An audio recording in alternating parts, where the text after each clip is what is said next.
Okay, Mayor Agats, we are live. Thank you. Good evening, everyone, and welcome to our Perth East Council meeting this Tuesday, April the 6th. I'd like to call the meeting to order. If everyone would please bow their head for a moment of reflection.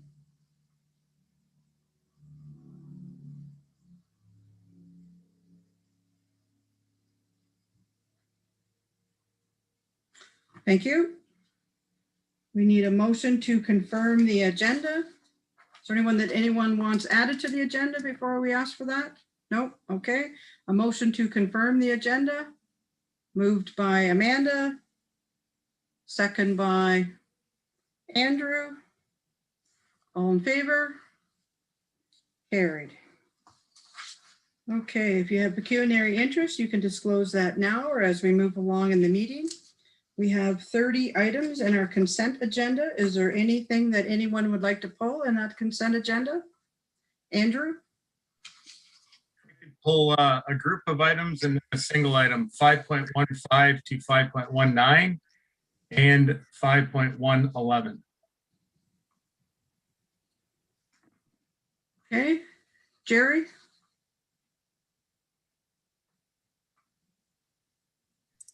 Yeah, the only one I was looking at was 5.1.15. Same first one Andrew wants pulled. Okay. So do you have questions you want to ask? Let's start with that. Do you have questions? Do you want to go ahead, Councilor? Yeah, go ahead. Sure. So in this request from the Township of Perry, they are requesting or supporting a request to extend the extension that's already been extended for that, the community safety and well-being. But we have a report this evening, 8.3.2, with a bit of an update on the report. And there's no suggestion in there from staff that it be extended. So from what I understand, it sounds like we're on track to meet that July 1st deadline. Just want clarification that that indeed is what's going to happen. And then if that's the case, we don't really have to support their request for an extension. Okay, I can speak to that if you want. Yes, we are on track to meet the July 1st deadline. The actual plan is complete. It's just in the design stage right now.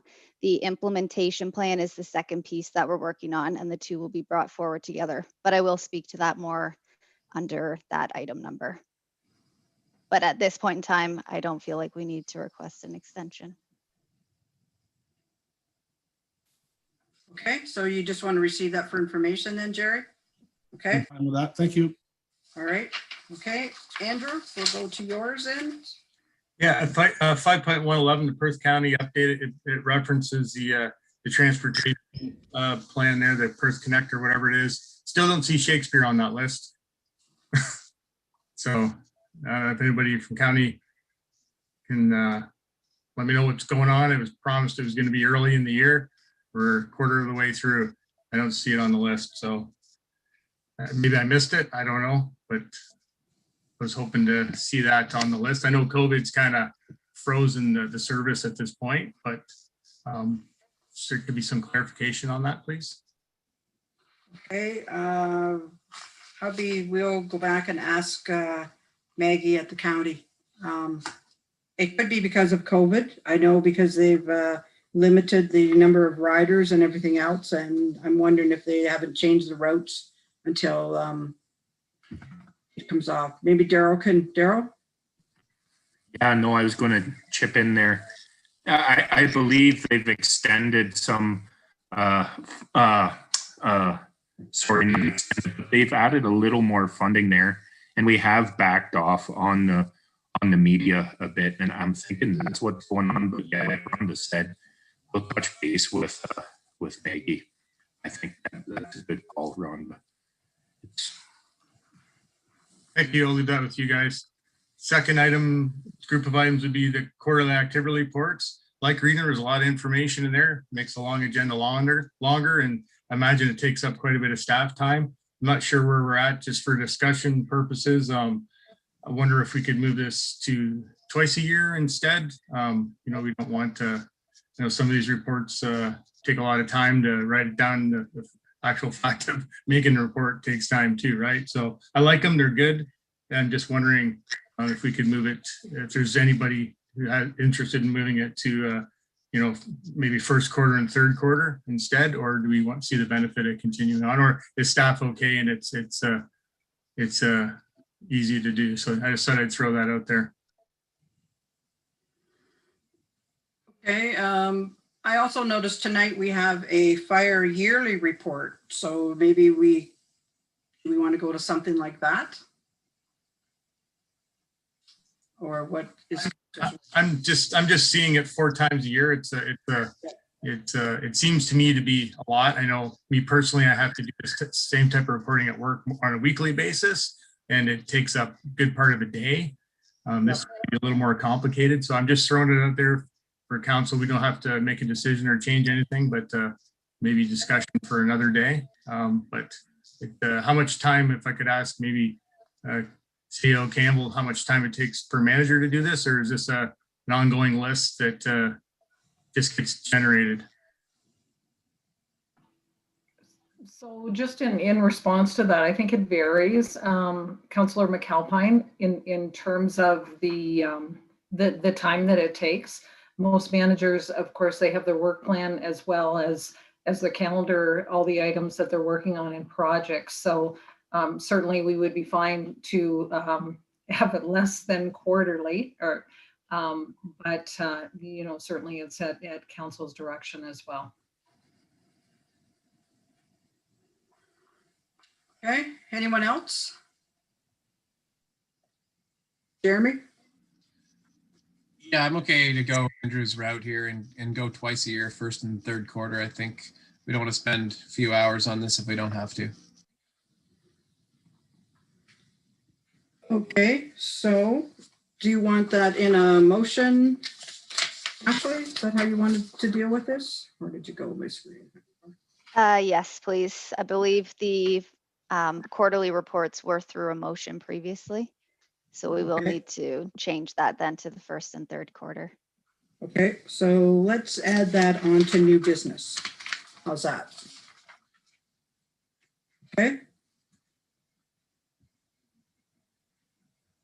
So then is it all right tonight, Andrew, that we receive the reports that we have all part of the consent agenda, and then we'll deal with the rest after under new business? Okay. So if I could have a motion to accept those 30 items. Moved by Andrew, second by Jeremy. All in favor? Carried. Okay, thank you. So now we have 4 delegations, and the first delegation tonight is Justin Diaz, and he's the manager of the Economic Development and Tourism. So welcome, Justin, and the floor is yours.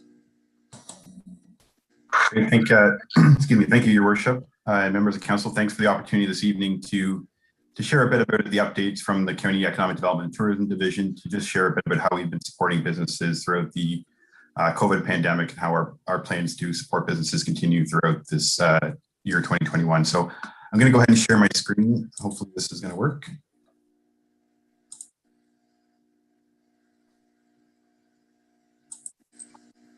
Hopefully you're seeing the front page of my PowerPoint. Yes, we are. Excellent, thank you. So great, just wanted to again take this opportunity to give an update on the work that the county has been doing in terms of supporting businesses. Go ahead and advance the slide. So just as a quick kind of refresher on the county's role in terms of economic development and tourism, not only do we deliver program related to economic development and tourism, we also support county communications and community development. So just on that slide, just shares the multiple hats that we wear as economic development and tourism. I'm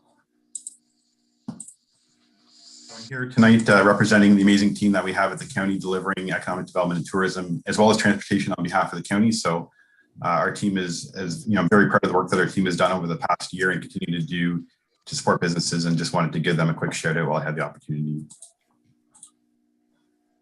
So just maybe harkening back a bit to our 2020 and early 2021 activities. So our activities were really focused around a number of different pillars. So obviously survey data and gathering, everything that we've done in terms of our advocacy, program development, responding to business needs has been informed by business community. So what businesses needs are at that time. Providing resources to business. So obviously sharing information with the business community continues to be a huge part of what we do.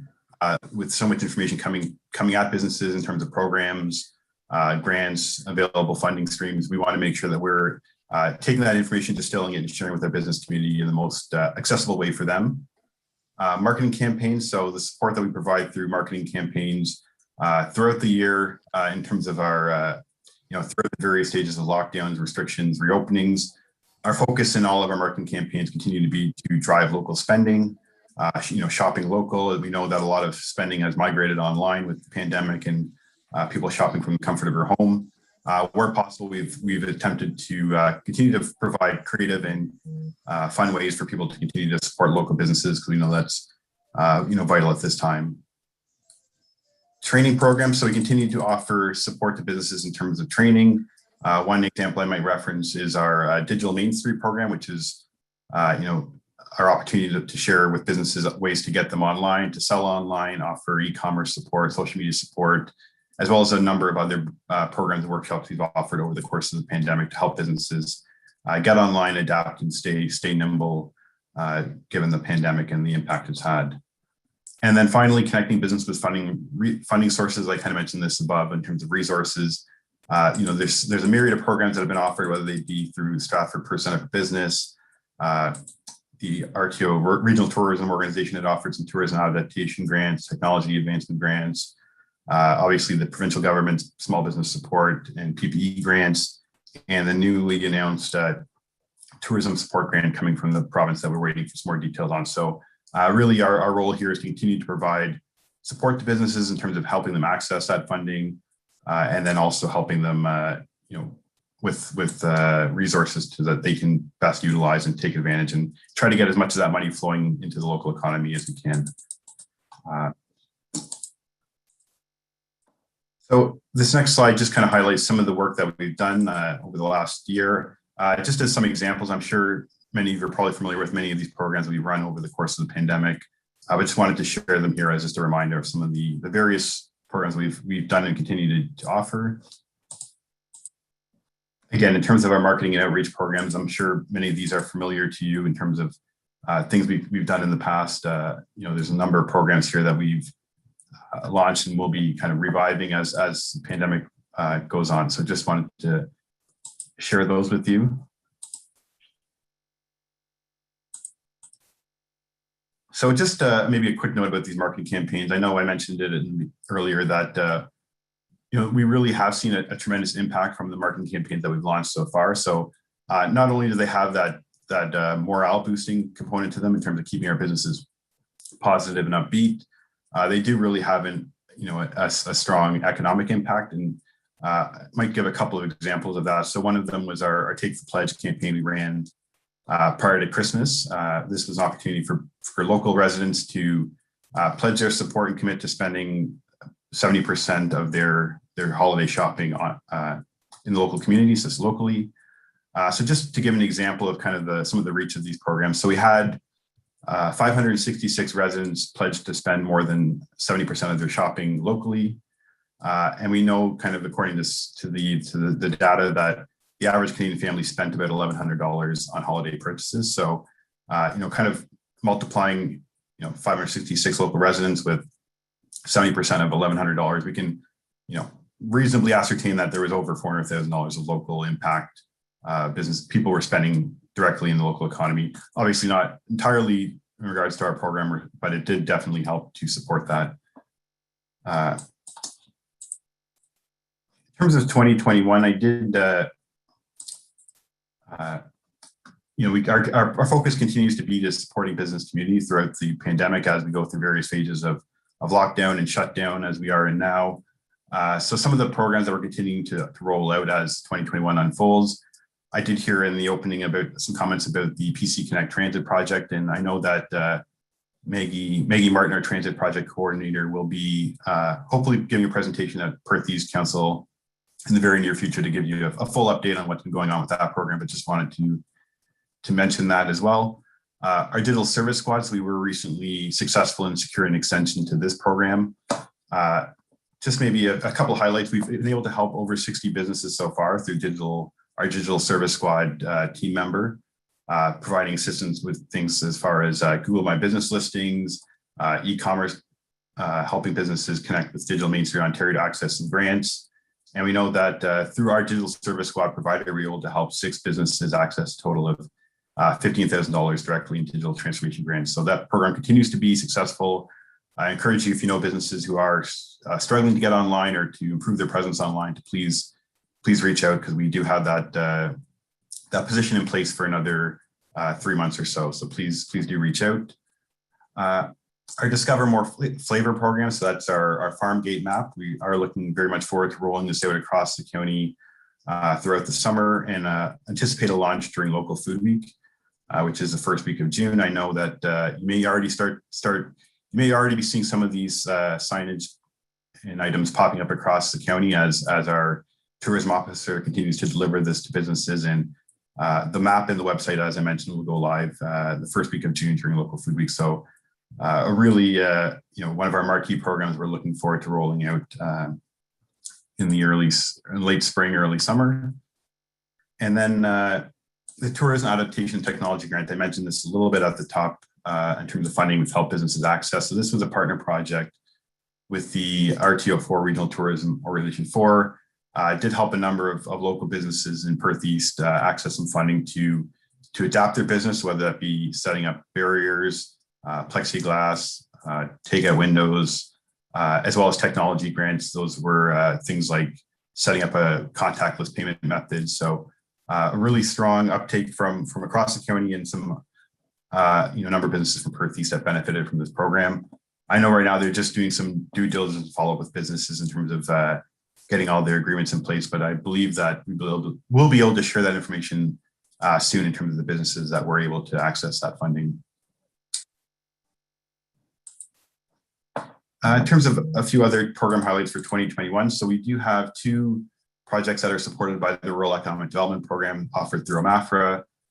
One is our Workforce Engagement and Attraction Program. So this was actually a 2020 project that was deferred based on the fact that we couldn't realistically deliver it. So it's really a multifaceted project that involves helping to support worker attraction, retention. There's going to be a component in there in terms of marketing kits for employers to help them attract workers to both live and work in Perth County. The Perth County Certified Experience Program is one that we're just really starting to ramp up right now. Really based on the ongoing research that we have, that tourism travelers are looking for experiences more so than they maybe have ever been in the past. We know with COVID, especially, big ticket attractions with high traffic are not going to be where people are going to be going this tourism season, and probably for the next couple tourism seasons. So Perth County Certified Experience Program will really help to develop some homegrown immersive experiences for visitors to come and enjoy everything that Perth County has to offer. And I know we're just working with some businesses now to develop those signature experiences that'll also be offered more broadly to tourism operators across the county a bit later on in the year. So stay tuned for the call out for all tourism businesses to participate in that. As I mentioned, and kind of in tandem with the Perth County Certified Experience Program, much of our tourism efforts this year, including our tourism brochure and our campaigns, will be focused on hyperlocal tourism. We know that the province has announced some details around a 20% travel tax credit for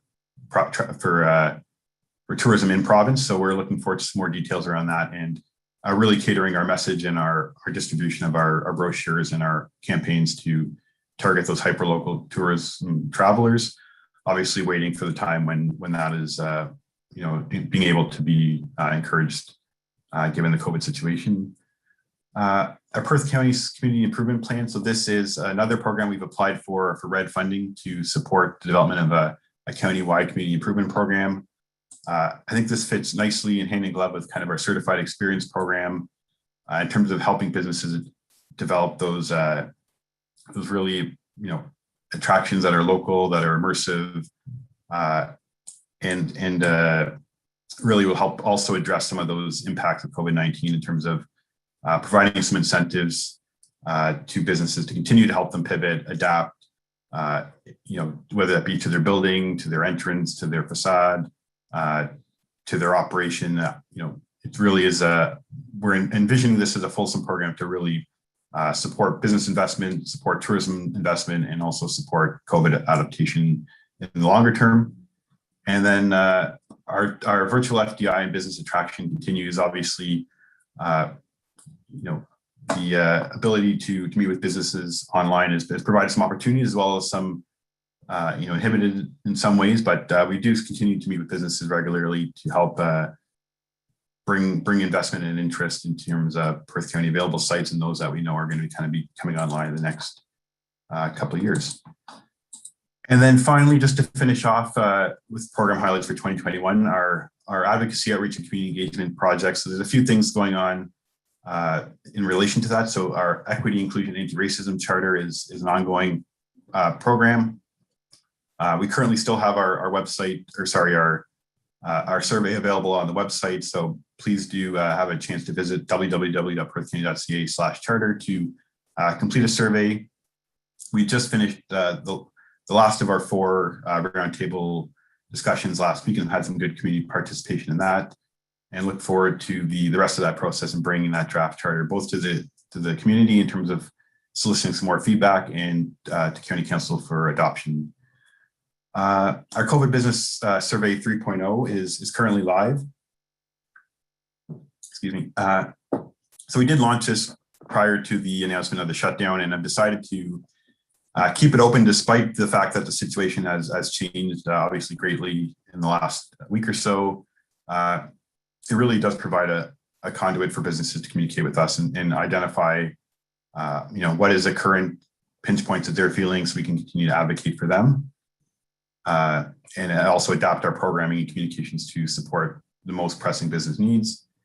And then continued advocacy for Perth County businesses. So I had in the kind of the bottom corner there, kind of a recent example of how our advocacy, had some impact through this partnership that we had with Stratford and the city of and the town of St. Mary's. We were able to work across boundaries, to work with our municipal accommodation providers to find out what their pinch points were, communicate that directly through our local representatives onto the province. And we're really pleased to see local accommodators being supported through the provincial budget and the announcement of the tourism support grant. So just one of the ways that we continue to, solicit feedback from our business community, take that feedback and operationalize it to, really get some support for our local businesses. So that really is a quick summary of what's been going on in terms of our continued COVID response, our plans for 2021, and we'd be happy to welcome any questions.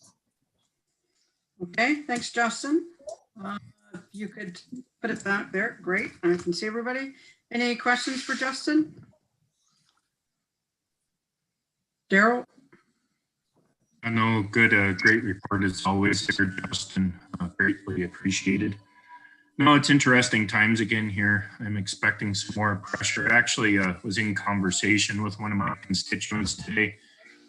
I'm from Northeast Oper Business. It's actually in Tavistock, a restaurant, and this has had havoc. I'll tell you that. It's not nice, all of this COVID stuff, and I sure hope we can eventually see the end of this. And I don't know what's going on at this point, but it's not nice. And I'll leave it at that. Okay. Anyone else? Questions? See no questions. Well, thank you very much, Justin. Yes, Justin, for coming. We really appreciate that you came and updated us. And we thank you again for all that you're doing for our businesses. And I'm sure they all appreciate your help. And you've come up with some great ideas. You just never know what you're going to come up with next. And it's really neat to see. And I think everyone appreciates it. So thanks for coming. And you're welcome to stay, but if you have other things to do, we realize that too, and we wish you a good night. So. Great, thank you very much. Okay, thank you. Okay, our next delegation is from Tricia, Mike, and Bowery, and it's about the Milverton All-Wheel Park Committee. So we'll give you the floor. It's all yours. Okay, thanks, guys. Good evening, Council.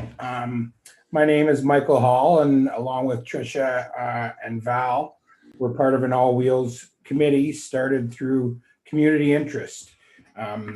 We're part of the Optimist Club of Mornington, and we thought we'd start the initial process of researching an All Wheels Park for Milverton and the surrounding area. Has everyone had a chance to review the information provided? And just wondering if there's any questions or you'd like us to elaborate on any part of our report. Our report included the desire of an all-wheels park in the Milverton area by way of a community survey, as well as we looked into potential locations, budget, maintenance, etc. And in the end, we're seeking council's support and approval for location and hoping to move to the next major step of fundraising. And we're looking for council's advice on what the next step would be then as well. So I guess we'll leave it open to questions or. Okay, questions, Daryl? Yeah, no, it's good stuff. Skate parks or all wheel parks, if you would, they are quite popular. It's interesting. Hugh McDermott, their deputy mayor, he's Optimist in Shakespeare, and there was some good buzz around this, and then COVID hit down in Shakespeare, and they've just put the brakes on, but I'm expecting that to pop up again down there as well. But it's definitely interesting. They are busy. I know the one in Stratford. Now Stratford's got 30,000 people. But man, like even my 3-year-old, he loves it.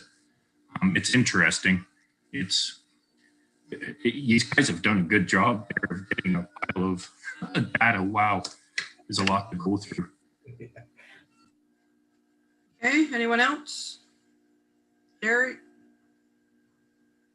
Yeah, no, thanks very much for the optimists and the committees and who's ever else involved to bringing this forward.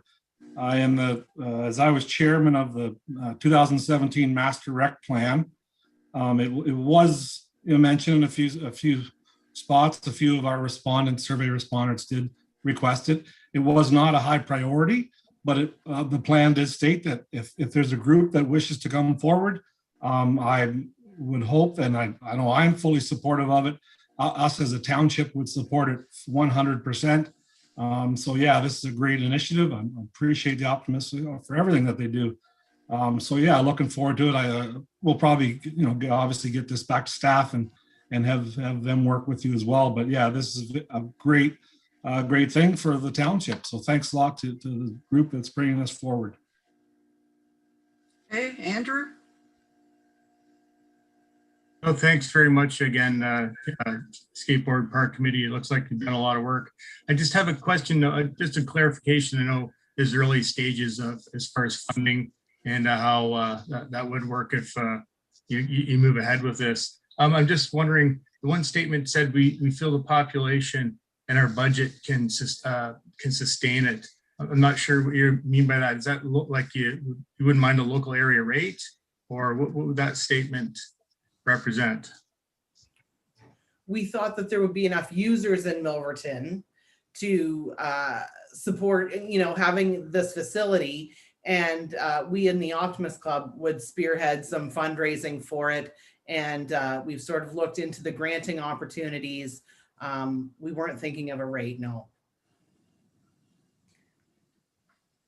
I think it was more, the size and the budget was to fit our community and not, hey, we want to build a $500,000 skate park that, our community wouldn't get the use out of, right?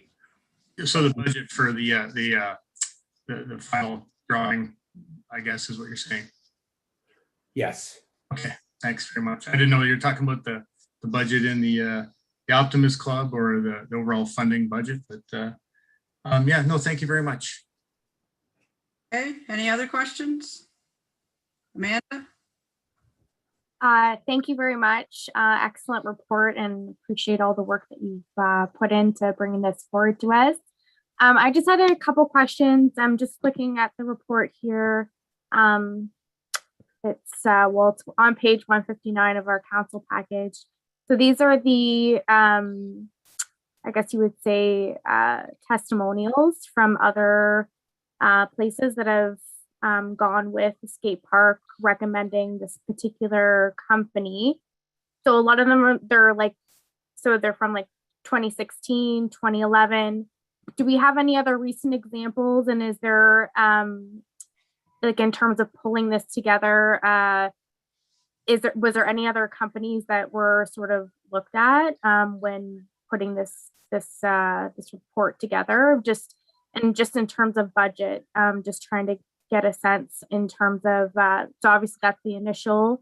I want to make sure I understand. So like in terms of if this were to move forward, that also that the way it's been proposed is that all of the maintenance would be township responsibility after it's erected. Is that the intention? So with the company that we've talked about here, they're at an all concrete skate park and very low maintenance. We have looked into other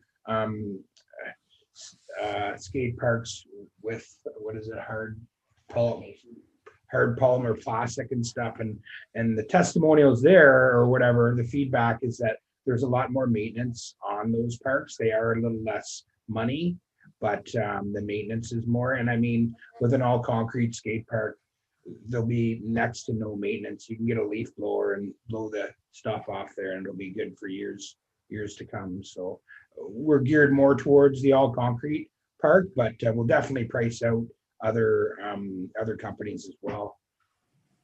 Yes. Okay, Amanda, is that good? Okay, Daryl? Yeah, I know in Stratford there, it was Fraser Asphalt. They laid a bunch of, like they have a cement part and then they have a big portion of it is actually asphalt and they pack some clay in. And I believe it was their first one they ever did, but they swung in asphalt with the excavator and firmed it in and rolled it. And it turned out amazing. They did a bang up job. And I think it was their first crack and it's been a few years already and it's holding up perfect. So again, Fraser Asphalt out of Stratford, but yeah, that's down the road. And I think they saved a whack of money going with just a private contractor like that. Drainage is a big thing in one of these things, and public works would have to chime in there. But no, interesting. Okay, Andrew? Great, thanks. I just, I'm reading through it again and it looks like, was any other locations scouted, possibly the egg complex, or I don't know if the Optimists have a hall with land? Was there any consideration through you, Madam Mayor, of any alternate locations for the skate park? Thank you. Yeah, absolutely. We had a field trip and we looked at 4 or 5 locations in town. Greenwood Park was one of them. We had pros and cons for all of them. And then I had a meeting with Susanna and Becky actually, and we discussed a little more and just felt that was the most central location for people, had some eyes on it for security purposes, but yet far enough away from residents that they wouldn't think, it's right in their front yard or backyard. So that's where we're at with it, but we're definitely open to whatever council decides as well. But yeah, Greenwood Park was one. Another one was in front of the Township building, but I just don't think there's enough room there with the setbacks and stuff. We need a minor variance. So our number one right now is in between the Perk and the Ball Diamond there, I believe. We're flexible. Just clarify. Is there any non-municipal property that was investigated? No, because of insurance. We were told that probably the township is the only one that would have the policy to support such a thing. So we did not investigate it anywhere else. The Optimist Club here, Mornington, we don't have a hall or any land of our own. So we were definitely thinking township property. Thank you. Okay, Hugh? Hi, yeah, good report. I would suggest that you do call the Shakespeare Optimist. We did an awful lot of work on that with the designs and a lot of things like that. If might save you some time and help if you did, like we had done a fair amount of work, but like we said, the once everything changed, everything kind of got brakes put on it. But it would be, it's up to you, but you might be able to get some good information from them. That's all. Okay, thanks. Okay, anyone else with questions? I guess I have one. Do you have an income and expense statement then? What you think this is going to cost totally? How the money, like how much money you think you get from grants, or where the income's all going to come from? Do you have you done anything like that yet?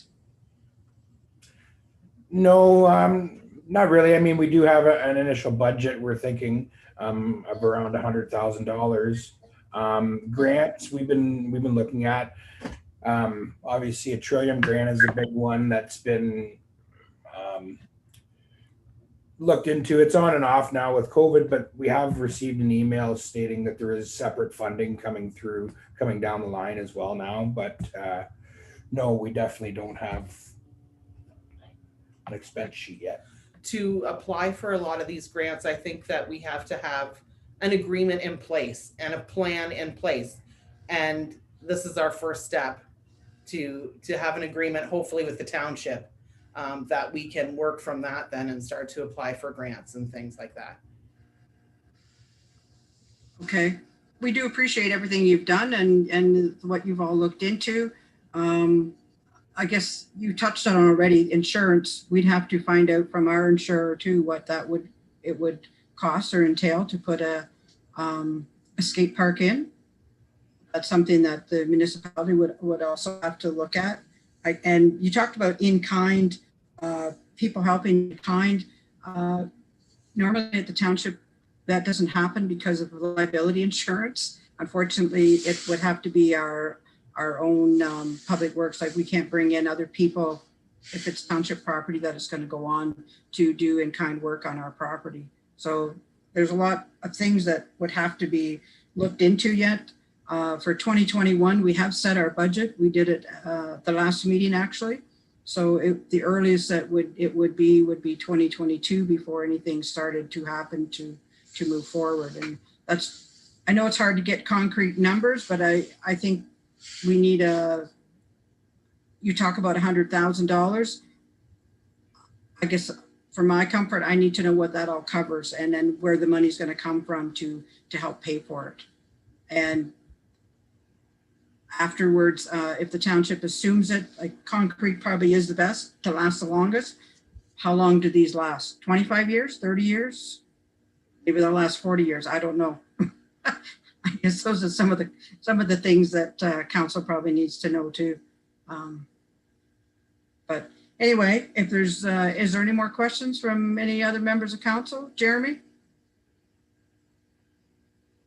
Hugh, if the optimist in Shakespeare were looking at this too, is there maybe an opportunity to partner up together and try to save a bit of money for both of them?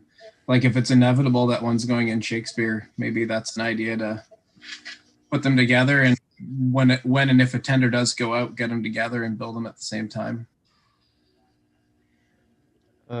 That could always be a possibility. I'm just not sure exactly where we are on it now in Tavistock. Like I say, like a lot of things, everything's got kind of shut down the last little while, but it's always a possibility. Okay, Daryl? Yeah, no, like I'm thinking here, yeah, I guess we could decide at the end, but probably a staff report even if Public Works is in favor of easing something like this even. And yeah, no, it's interesting. But no, great start for sure. And I guess we'll decide at the end. Thanks. Okay, anyone else with any more questions? If not, Jerry? Just a comment quickly. So we will receive this under new business, and then we'll have to determine what our next steps will be when it comes to that. Right. And I guess, yeah, I was just going to say that we will do this under new business. One thing that the township is looking into right now is a new recreation master plan. And so we applied for a grant to see if we could do that, and we haven't heard back yet about that. So this would fall into that master plan and where it would all go. So I'm not sure how soon we will know about that or when, but that's something else that the township will look into. Okay, any more questions? We thank the three of you very much. You've done an awful lot of work so far, and we appreciate that. I'm sure your community does too. And as said, council will look at it under new business, and we will take council's direction from there. So you're welcome to stay, or if you have other things, that's fine too. But we thank you for coming. So Thanks for your time, guys. Thank you very much. okay, welcome. Okay, now the third delegation we have is Matt Ash from GM Blue Plan to deal with the Signer Municipal Drain. So Matt. I want to show people that no dream is too big, that if you put your mind, your heart, your soul, your hard work, your sweat, your tears. Thank you, Mayor Haggis, and good evening, members of council. As you can see from your agenda, I actually have two drains to talk about tonight. Hopefully I won't take too much of your time. Neither one of them are particularly large nor complex. The first one to discuss is the Signer Municipal Drain. And this is a municipal drain that is currently in Millbank. It serves properties north of Perth Line 72 and north of the rail trail going up to Perth Road 121. It's not particularly large. It serves about 145 acres of predominantly farmland and was originally constructed in 1967, actually. It was further improved in 1986 and again, most recently in 2019, where there was some capacity improvements done to the lower end of it near the Grieve Drain and near line 72. It's currently a tile drain system throughout. From top to bottom. There was a request came to council from Millbank Hardware, or it may have actually come from Laura Kipfer, who was the property owner at the time. And that request has to do for the portion of the Signer Drain that runs through a piece of property that is or has been acquired by Millbank Hardware for development purposes. They need the drain basically moved off of that property so they can redevelop it for their purposes. So the proposal was to reroute part of the drain, the top section of the drain, we're calling it, north of the rail trail, reroute it down the side of the rail trail, basically where there's kind of a scratch ditch now, and provide a new outlet to the Grieve Drain to the east. So that would be just north of the existing walking bridge over the Grieve Drain. The lower system from the rail trail down, part of it would be abandoned through the Millbank Hardware site, and the lower portion would remain as is. So Section 78 of the Drainage Act does give us the ability to obtain a new outlet for part of a drainage works, and that is the section we are relying upon for this particular work. We intend to split the drain into two separate sections, as I mentioned. So we're calling it the Signer Drain upper section and the Signer Drain lower section. The Signer Drain upper section, as I mentioned, will be ditched along the trail and will become almost a separate municipal drain with a separate watershed. We are not providing any additional capacity for that particular watershed. However, we are not taking any away either. As I said, the Signer Drain lower section will largely remain as is, with the exception that the portion through the Millbank Hardware property will be abandoned so that they can develop. The estimated cost, as you can see in your report, is $91,500, primarily for excavation. And it's 100% assessed to the benefit of Millbank Hardware. I do believe the assessment schedule says Laura Kipfer. That is due to there's a property transfer in process. I don't believe it has quite been completed. I understand it's at the registry office, but Once that property transfer is complete, this will be assessed to Millbank Hardware. There's no intention to assess any of it to Laura Kipfer. There will be no grant available for this particular work. And so I guess the next steps with this one, it of course has to go through the standard appeal period, court of revision and tribunal. But there really is only one party that is assessed. So it's likely not to be appealed, of course. And then I think the next discussion with staff is how to proceed as far as tendering the work goes. Because once again, there's only one party benefiting, there's only one party paying, and they also will be doing work on their site at the same time. I'm not sure how to deal with that from a procurement process, and that's something I will be discussing with Ashley, your clerk. I do know that there's a minor error in the future maintenance assessment schedule for the lower system that was pointed out to me by the owner of Millbank Family Furniture. And I will be asking Court of Revision to make that correction at that time, as that is within their authority.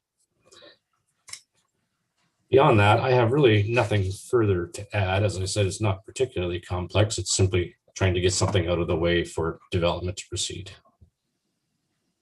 Okay, questions? Amanda? I have one question that's got two parts to it, and hopefully help me understand. So you're wanting to reroute it to the D2 trail, which is that not provincial lands?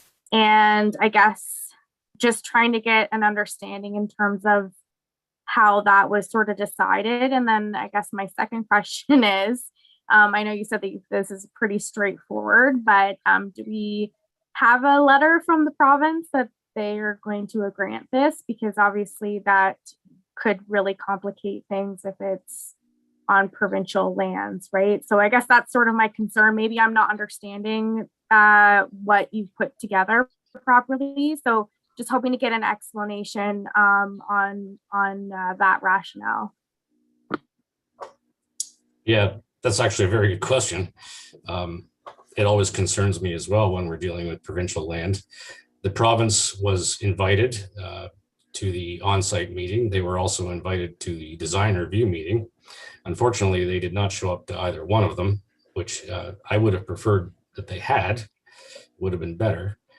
As far as permission goes, the Drainage Act gives us permission to place a drain on any property, essentially. The landowner does not necessarily have to agree, as we say, although they do retain a right of appeal as any other landowner has. Whether they exercise that right of appeal or not, I don't know. As I said, we've had no contact with them. We've had received no correspondence from them whatsoever. I guess my only thought to all of this is we're using property that is not being used for anything at the moment. I realize there's a trail there, but the portion of that property we're using is already a ditch that was there when the railway was in. We're simply deepening it and following the same route. So my thought would be that even if the province does decide to show up at the 11th hour, they would have no objections. Amanda? Sorry, just to further this. So, I mean, in your work, I mean, you had noted that the province is invited. They have not shown up. I mean, to me, is that not concerning, the fact that this could be held up? Even if the Drainage Act does allow for this to happen, in order for it to happen, we still need to get, the province has to be involved in some capacity. So I guess for me, my concern is more so, I want to see the business, I don't want them to be held up in this process. This is something that's much needed in terms of their expansion. They've completely outgrown their current location. And I just want to make sure that, we're not going to be impeding their process in any way. And if there was perhaps another option that didn't involve that, I guess I'm just, looking to get a sense as to why it was moved to that, the provincial lands on the D2 trail. I understand that that it's not really being used other than a walking trail, but I'm just, I just don't want there to be any issues in terms of holding up the process for the small business. Yeah, fully understood, and I don't disagree with you. I've tried in the past to bring the province to the table without success. The other alternatives would involve routing the drain through productive farmland. So I believe this is basically the best option. It's really probably how this drain should have outletted in the first place. But I imagine there was a railway there at the time and it likely could not. Can the province hold it up? As I said, they do have a right of appeal like any other landowner. If we're doing a regular new drain in a completely agricultural land, we do have the right, I guess I wouldn't call it the right, but we are able to place a drain on people's property without their permission. Every property owner has a right of appeal, so they can object. They don't necessarily have to provide permission, however. It's sort of two sides of the same coin, I suppose. But like I say, we have not heard from the province. I really wish we had have, because it would have given me more comfort. But I've never been able to get them to attend these meetings. Okay, Daryl? No, it's interesting. It's funny you say that. I was actually reading an article here not long ago. A bunch of these railways, of course, the province, when the rails got out, they try to get rid of as many as they could. And it just seems like the ones that they have left, they don't get that involved ever, do they? It's kind of a thorn in their butt. They don't really seem to care from what I read and understand. Am I right on that, Dash? They just kind of work with what's there. And yeah, this probably, like you say, isn't their first time where they just kind of wipe their hands. Thanks. Anyone else with questions? I have one. So the province isn't corresponding now. How are we going to get them to correspond in the future when there is a problem? Like, I see that we're going to go down the road of problems here. If something happens in the future, how are we going to get them to do anything? I guess the other question is, why did you put, this might be the best place, but why did you take a municipal drain from one property to another? Like, why? Yes, it had to go across farmland. There was other alternatives, like close it in across there or put it somewhere on the Millbank property instead of putting on someone else's property. Yeah, there are other options. Millbank had requested that entire property be cleared. That's what they want for future use. Could it be enclosed? Yes, it could. It could be piped all the way. That's simply a cost issue. As far as future problems, I guess, with the drain, it's a municipal drain like any other. The township is ultimately responsible for maintenance and then bills the cost of that out to the landowners in the watershed. You do have the authority to enter any property to maintain a municipal drain, whether it's on the province or not. Okay, is there any other questions? Nope. Okay, then we'll move on to the next delegation, and that is Matt again, and it's on the Rostock Municipal Drain. So Matt. Thank you again, Mary. This one is a bit of an oddity, I suppose. So we have the Rostock Municipal Drain that obviously serves lands in Rostock and to the east. This one, I'm not entirely sure when it was originally constructed. The most recent report I had was 1982, but I'm sure it was constructed long before that. It consists of a fairly large watershed, and there's a number of branches as well. This particular request came to us from the township yourselves due to an enclosure of the top end of the drain, and this in particular is on West Part Lot 18, Concession 10. That part of the Rostock Municipal Drain was previously an open ditch system across that property. And at some point in time, it got enclosed. We have aerial photos from 2000, 2006, 2010, and 2015, and we can see progressively in 2000, In 2000, it was fully open. In 2006, it was partly filled in. In 2010, it was a little more filled in. And by 2015, it was completely gone. I don't know for certain who filled it in. And frankly, from my point of view, or for my purposes, it really does not matter. We did have an on-site meeting, and the landowners, particularly upstream of this, requested that the drainage function be restored. Obviously, they want to maintain their future drainage outlets. However, they did agree at the time that there's probably no point in restoring it as an open ditch and that it goes across a farm field, and it would be better left as a tile drain system. So what we have done is we have looked at the watershed, and we provided a design showing a proposal to install a 350 millimeter concrete tile drain system across west part lot 18. And we plan to extend it to the property line between east and west parts lot 18. Previously, the drain did not quite go that far. It actually stopped 25 meters short of the property line for some reason, but we felt for future purposes, it would be better to bring it all the way to that property line. So this particular project is not very expensive. We estimated at $33,700. We are assessing virtually all of it to west part lot 18 because in our estimation, it was the property owner at the time of that lot that filled this ditch in. They did so without approval. They did so without an engineer's report, both of which are required. There is a little bit of the cost that we plan to assess upstream because of that extension that provides an improved outlet for future connection of the upstream properties.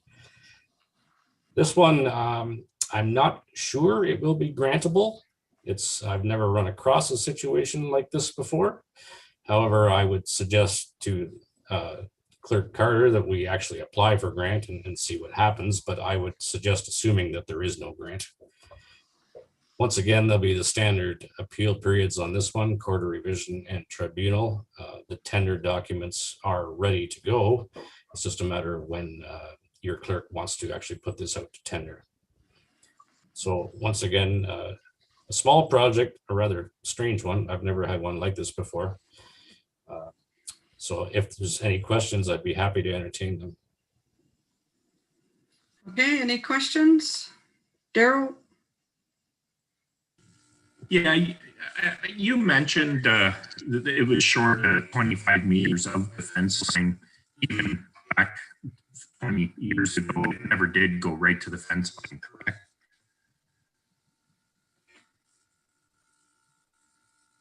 Yes, that's correct. The original drain, even in 1986 on the plan, shows it being just short of the fence line. I'm not sure why it was done that way. 75 feet, that's quite a hike from there. And the original open ditch, how deep was it? You know for sure there. Like after this tile goes in there, are they going to be able, like, we are ensuring that the grade of the front of the neighboring farms can hook in there and get full, right? Like, I'm hoping this wasn't a low down ditch that just took surface water. We're going deep enough, correct? So we start at the outlet point, which is on the neighboring property downstream, and then we follow the low run of the field, as we always do, and we keep the drain basically as low and flat as reasonably possible. The old ditch was not particularly deep, and this drain is not particularly deep either, but it's pretty much as deep and as flat as it can go and still provide reasonable service. That's what I'm understanding too, that it was short of the fence and it was not deep at all. So it's interesting. It was more of a surface water ditch, but no, it's interesting. Hopefully we can get some good outlets. Thank you. Okay, before we go into any more questions, we do have George Wick and his son-in-law Scott with us tonight, and I believe that they would like to speak. So we'll let them speak first, and then if there's any more questions, we'll ask questions then. So George, do you want to go first?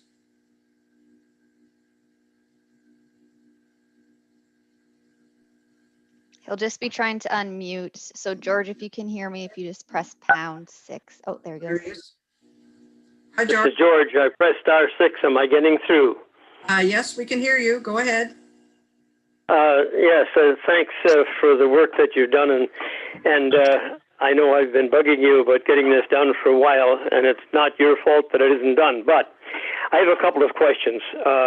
First of all, to Matt, there was no question, or there was a question asked about the outlet, the assessment on our property. And I see in your report now that it's being assessed for the extra length of municipal drain that's going to take it up to the line fence, which is fine. But I do have a question about the catch basin and where it's going to be located at the fence line. This is going back to before the property owners that are there now were involved at all, but there was, when my brother owned that 50 acres, he and the neighbors shared a common lane, which was half on each property, went back halfway to the back fence line, and when the new owners took over, and I don't remember their names, when they took over, they had a dispute over that laneway, and as a result, the one that had the property that we have now, or Al Saville has now, they put another laneway in. And then over the years, it went back and forth. And I'm concerned about the location of that catch basin maybe ending up being out in 10 feet or more into the field of Al's, and that's not a good place for a catch basin. And I'm just wondering, Matt, if you had a chance to check, see if you could find the bar that was once located halfway between, or in the laneway, as to where the actual line fence is there. That's the only question I've got.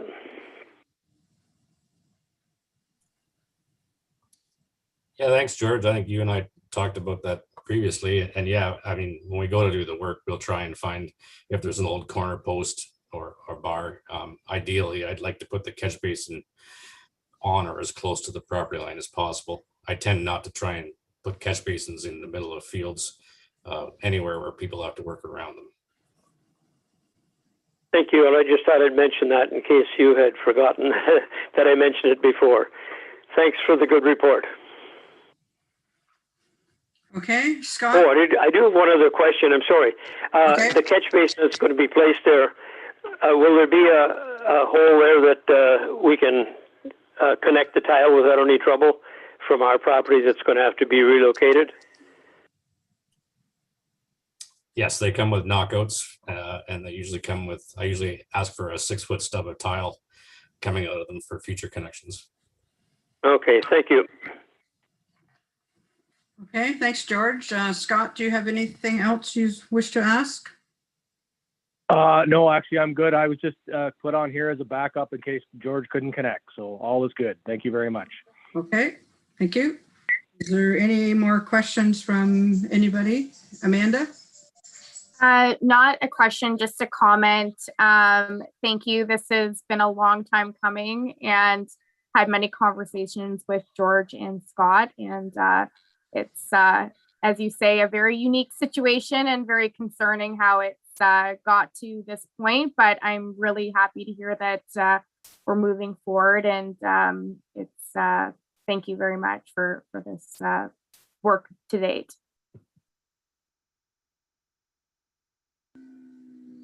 Okay, I do have a couple questions. Mr. Grinnestage has built a new shed now, and this drain is going to go right between the two sheds. So are you going to put concrete tile between the sheds, or are you going to use a different material for between the sheds? I had planned to put concrete, but, oh, sorry, I should say part of it, I believe, will be plastic pipe. The plans for Mr. Grinnestage seem to be ever revolving. So you are correct. The latest site plan I've seen shows a new shed, and I think the foundation's actually in, I believe, separated from the existing shed. And yes, we're planning to go right up in between the two. That basically is where the previous drain was. I understand there's plans for even more sheds. I'm not sure what the impact of that will be, but you are correct. We're going to have to make sure this pipe is properly protected against the traffic in the yard there. So that means it will be cement or it will be something else then between, and does that need to be on the plan to show that? Like you said at the beginning that it's all going to be concrete, the whole drain. So if that's not going to be concrete there, does that not need to show here on the plan somewhere? Yeah, sorry, I stand corrected. Yes, we intend to put concrete in throughout, yes. So you're going to put concrete between the two sheds. So you think that's a good idea? Like, is it going to withstand the driving over it and everything else? Is it deep enough?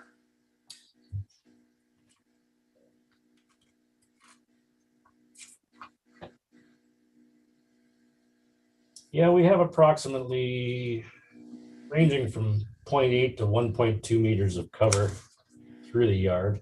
We always, if you read the specifications in our report, we specify a heavier duty gauge of pipe. So it's not standard drain tile, it's the next strength up. And it is sized, or sorry, not sized, it's designed to stake a fair bit of load. Will it withstand heavy traffic? Like on a highway? Probably not. Do I believe it will stand traffic in his yard? I think it will, yes. But good point. That is something that I'll maybe have to check on. To my knowledge, I don't believe there's any changes required, but I don't think so. Okay, and I guess the other question I have is in your report on the cost, you have a line for carrying costs, 3% for 1 year. What is that for? That's something we add into all of our cost estimates. Some municipalities charge interest. So for all of the expenses to date, and OMAFRA does permit that. Not all townships do, but we carried in our cost estimate just in case. But I didn't see that on the previous drain. From the Signa drain, I didn't see that carrying costs. Unless it was combined with another line.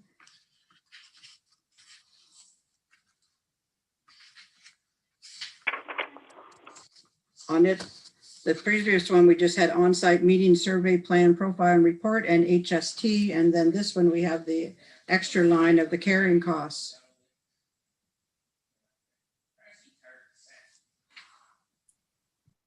Yes, may have got included in that first line, the on-site meeting, survey, plan, profile, and report. It should be in there somewhere. As I said, the township is permitted to charge interest costs if you do, and I don't recall if you do or not. Well, could you get us clarification, please? Why it's on one and why it's not on the other one? Will do so, yes. Okay, anyone else have any more questions? If not, we will look at all these items under new business. So thanks, Matt, for coming. You're welcome to stay till we get to new business, or I'm sure Ashley will be in touch with you in the next few days of what council's decisions are. So, okay. Thank you. We will move to public meeting. We have 2 public meetings tonight. I declare this virtual public meeting to be open. This virtual public meeting is being held to consider a proposed zoning bylaw amendment affecting property currently owned by Crystal Lake Mobile Home, Lot 12, Concession 1, Less Highway widening, and part of Lot 11, Concession 1, former Township of Ellis, 4058 and 4076, Road 125 and 4474, Line 34, Ellis Ward. This virtual meeting is an opportunity for the township to advise the public of the purpose and intent of the amendment and to receive their input prior to considering adoption of an implementing bylaw. If a bylaw is adopted to implement the zoning amendment, a notice of passing will be forwarded by prepaid first-class mail to various agencies of interest and others who have requested notice. An appeal to the local planning appeal tribunal objecting to the adoption of the bylaw may be filed with the clerk not later than the date stated on the notice. The person attending this meeting who wishes to receive written notice of a bylaw passed to implement the amendment is asked to give their name and mailing address to the clerk following this meeting. No written notice, except as previously noted, will be given unless requested by email following the meeting. Due to COVID-19, public meeting procedures have been adjusted to adhere to provincial guidelines for holding electronic meetings. Any person who wished to be heard regarding this matter was asked to register prior to this meeting by the deadline of Monday, April 5th, 2021 at 12 noon with the municipal clerk. I now will call on Township Planner Susanna Reed to present the planning report and recommendations. Susanna, the floor is yours. Thank you very much, Mayor Egatz. This is a zoning bylaw amendment to change the zoning of the property that is proposed conditionally approved to be severed by consent file B6120 and the farmland that it will be merged to. And I just have a report photo that I think explains the application well. So this is in your package on page 221. This is a 16.3 acre property here that's currently being cropped by Bill and Annie Van Stratton, who own this farm. This piece of land is being severed from the Crystal Lake Mobile Home Park and is on the corner of Road 125 and Highway 8 between Sebringville and Stratford. So the zoning bylaw amendment application is to change the zoning for all of these lands, both the Van Stratton farm and the severed part of the Crystal Lake property, in order to recognize or reduce lot frontage, changed all of the land here that's part of the Crystal Lake property and the Van Stratton farm to recognize a reduced lot frontage of 23 meters on Road 125, where the requirement in the agricultural zone in the Perth Use zoning bylaw for frontage is 200 meters. The property is designated agricultural in the County of Perth official plan. And there are 4 areas that are detailed in the planning report where all 4 of those different areas are being rezoned, are proposed to be rezoned to a special agricultural zone A178. The application conforms with the County of Perth official plan. And I'm not aware of any comments that have been received with regards to this application. The planning department is recommending that the application be approved. And I'm available to answer any questions if there are any. Okay, thanks, Susanna. No one registered to speak in opposition of the application. No one registered to make a presentation or speak in support of the application other than the applicant or the applicant's agent. Pylon Abs agent has registered to speak on behalf of the application. Tracy, are you with us? Yes, good evening. Can you hear me? Yes, we can. Perfect. And maybe just a quick clarification. Tracy, this is Caroline Baker from Baker Planning Group. Tracy was assisting me this evening as I had 2 council meetings before this in other jurisdictions, but they all finished in time, and very glad I can be here this evening. So thank you. I am here this evening representing the applicants, being both Crystal Lake and Bill and Annie Van Stratton. I just wanted to add a few additional pieces of information. This likely looks familiar to council. The severance was before council about 6 weeks ago for the lot addition, taking the 15 acres from the mobile home and adding it to the adjacent farmland. I think noted at that time, the Van Strattons currently rent this 15 acres for the purposes of farming, and they have done so for many years.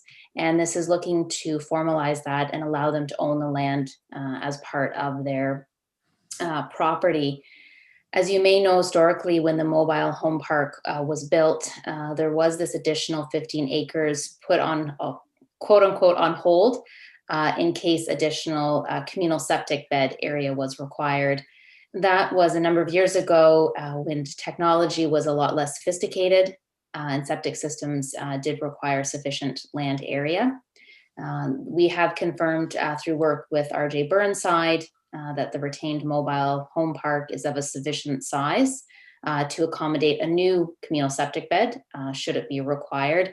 And these lands really are surplus to their needs, and in our opinion, an appropriate use to maintain over the long term, the lands for agricultural purposes. So I'm here to answer any questions or clarifications that you may have. Thank you.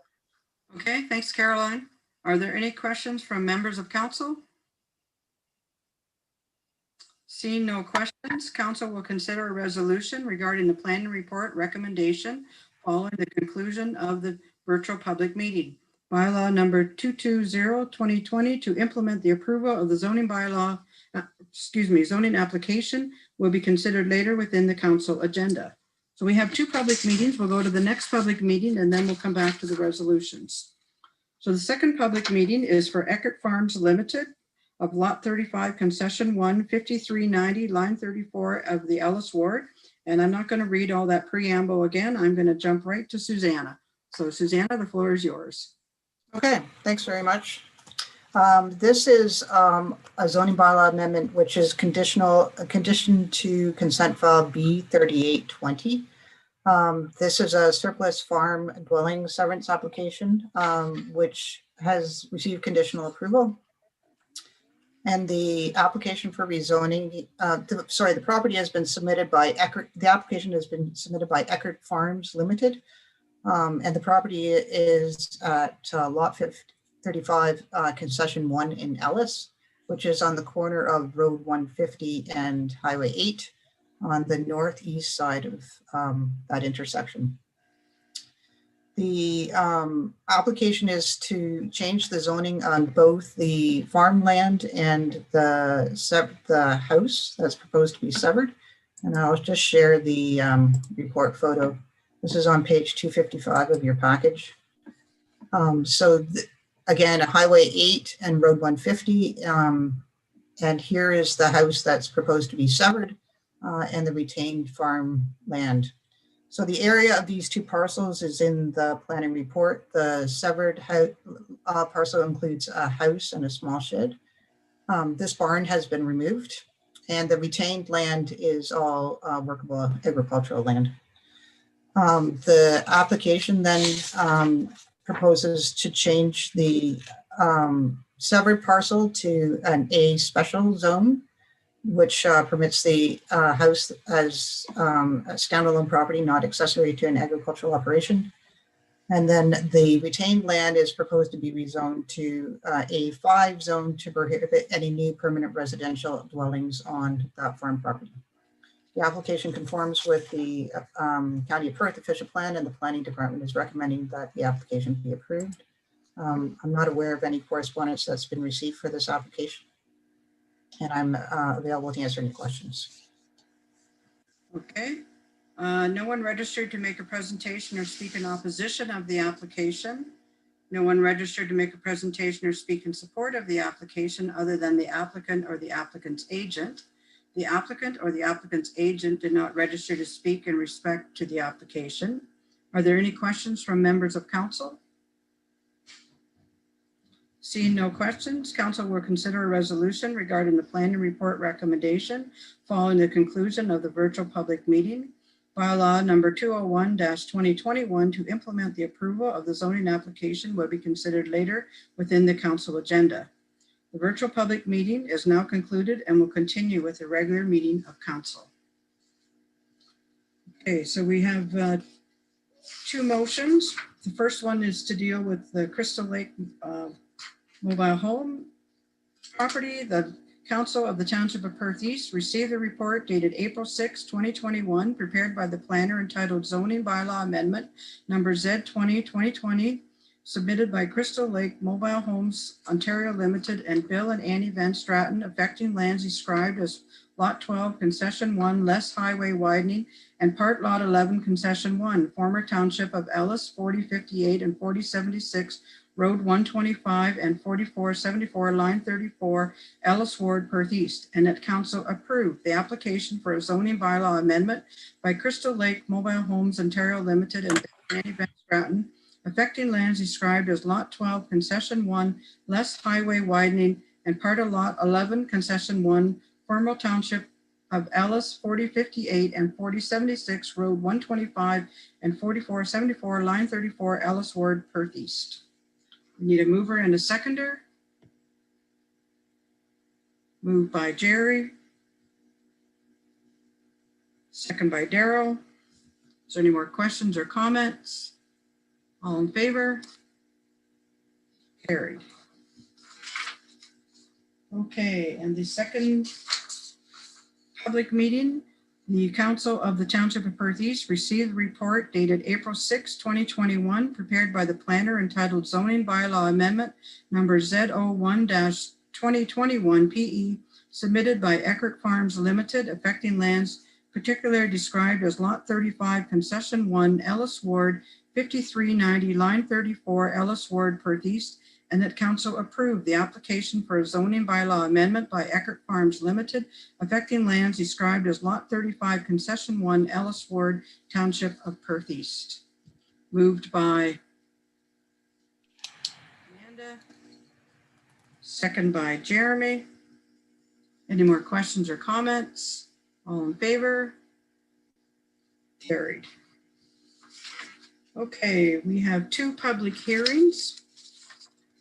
The first public hearing is a minor variance. Council will now temporarily adjourn to sit as a committee of adjustment pursuant to Section 45 of the Planning Act. I now declare this virtual public hearing open. This virtual public hearing is being held to consider an application affecting property currently owned by Ted and Diane Danon and described as Lot 16, Concession 4, Southeast Hope Ward, 2028, Line 29. The purpose of this hearing is to give the committee and the public an opportunity to hear all interested persons with respect to the proposed application and receive their input, and for the committee to make a decision on the application. All persons attending this hearing will be given an opportunity to be heard or make a presentation. Committee members may ask questions for the purposes of clarifying the application, but are asked to withhold comments on this application until all present have been given an opportunity to be heard. Due to COVID-19, public hearing procedures have been adjusted to adhere to provincial guidelines for holding electronic meetings. Any person who wished to be heard regarding this matter was asked to register prior to this meeting by the deadline of Monday, April 5th, 2021 at 12 noon with the municipal clerk. Any person who wishes to receive written notice of the decision made by the Committee of Adjustment is asked to email their name and mailing address to the Secretary Treasurer following this hearing. An appeal to the local planning appeal tribunal objecting to the decision made at this hearing may be filed with the Secretary Treasurer not later than April 26, 2021. No written notice except previously noted will be given unless requested at this time. I will now call on Township Planner Susanna Reed to present the planning report and recommendations. Susanna? Thank you very much. As the mayor has mentioned, this is an application for minor variance. It's submitted by Luke Danon on behalf of Ted and Diane Danon. The property location is Lot 16, Concession 4 in the Southeast Hope Ward, which is on the corner of line 29 and 106. So the applicant, I'll just show a few photos that the applicant has submitted. So this is an air photo that was prepared by the planning department and shows the subject property. And the applicant has provided a couple of really good illustrations, which I think help explain. So this is an existing hog barn on the property. And what the owners of the property would like to do is construct a second barn immediately adjacent to this barn. The capacity of this barn is 2,400 feeder hogs, and the second barn is proposed to be the same size. So it would have the same area, which is about 22,000 square feet. The application has been submitted because the minimum distance separation calculation requires a setback of 750 meters to any neighboring residence. So the residents located on this farm and the residents located on this farm, the distance of the MDS2 distance is slightly deficient. And for that reason, the applicant, the owners of the property have submitted an application for a minor variance.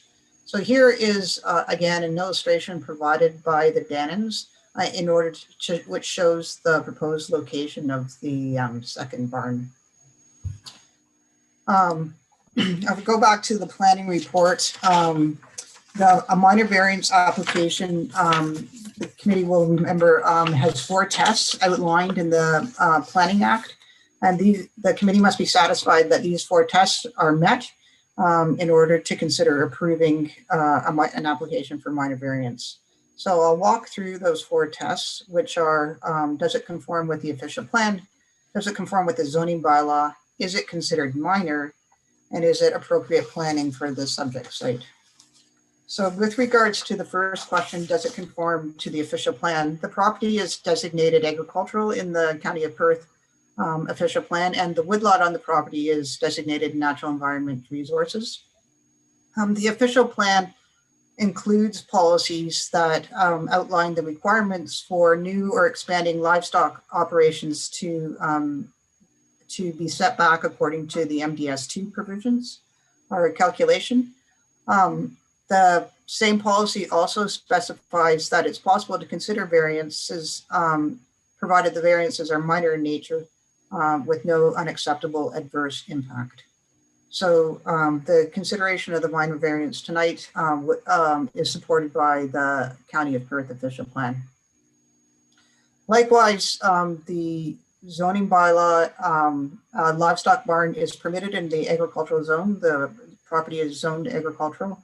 And section 641 requires that the livestock operation comply with the MDS2 setback requirements. With regards to the question, is the application minor? There is a 48 meter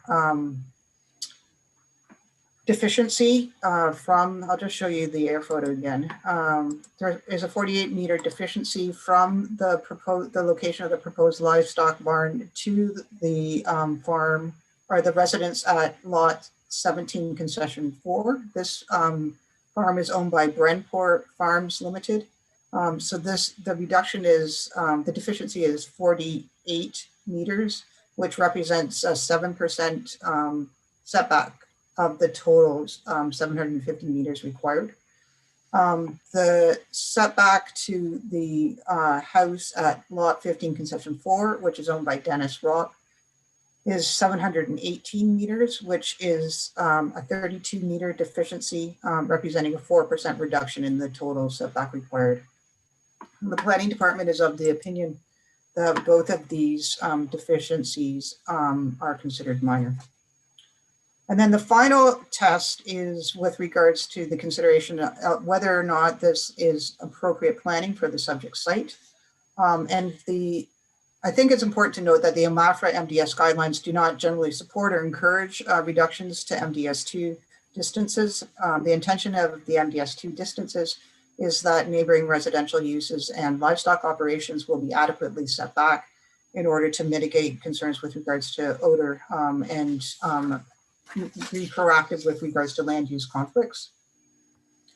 The MDS guidelines do, however, recognize that reductions to MDS2 setbacks can be considered and may be appropriate in some circumstances, especially to address issues related to the expansions of existing operations.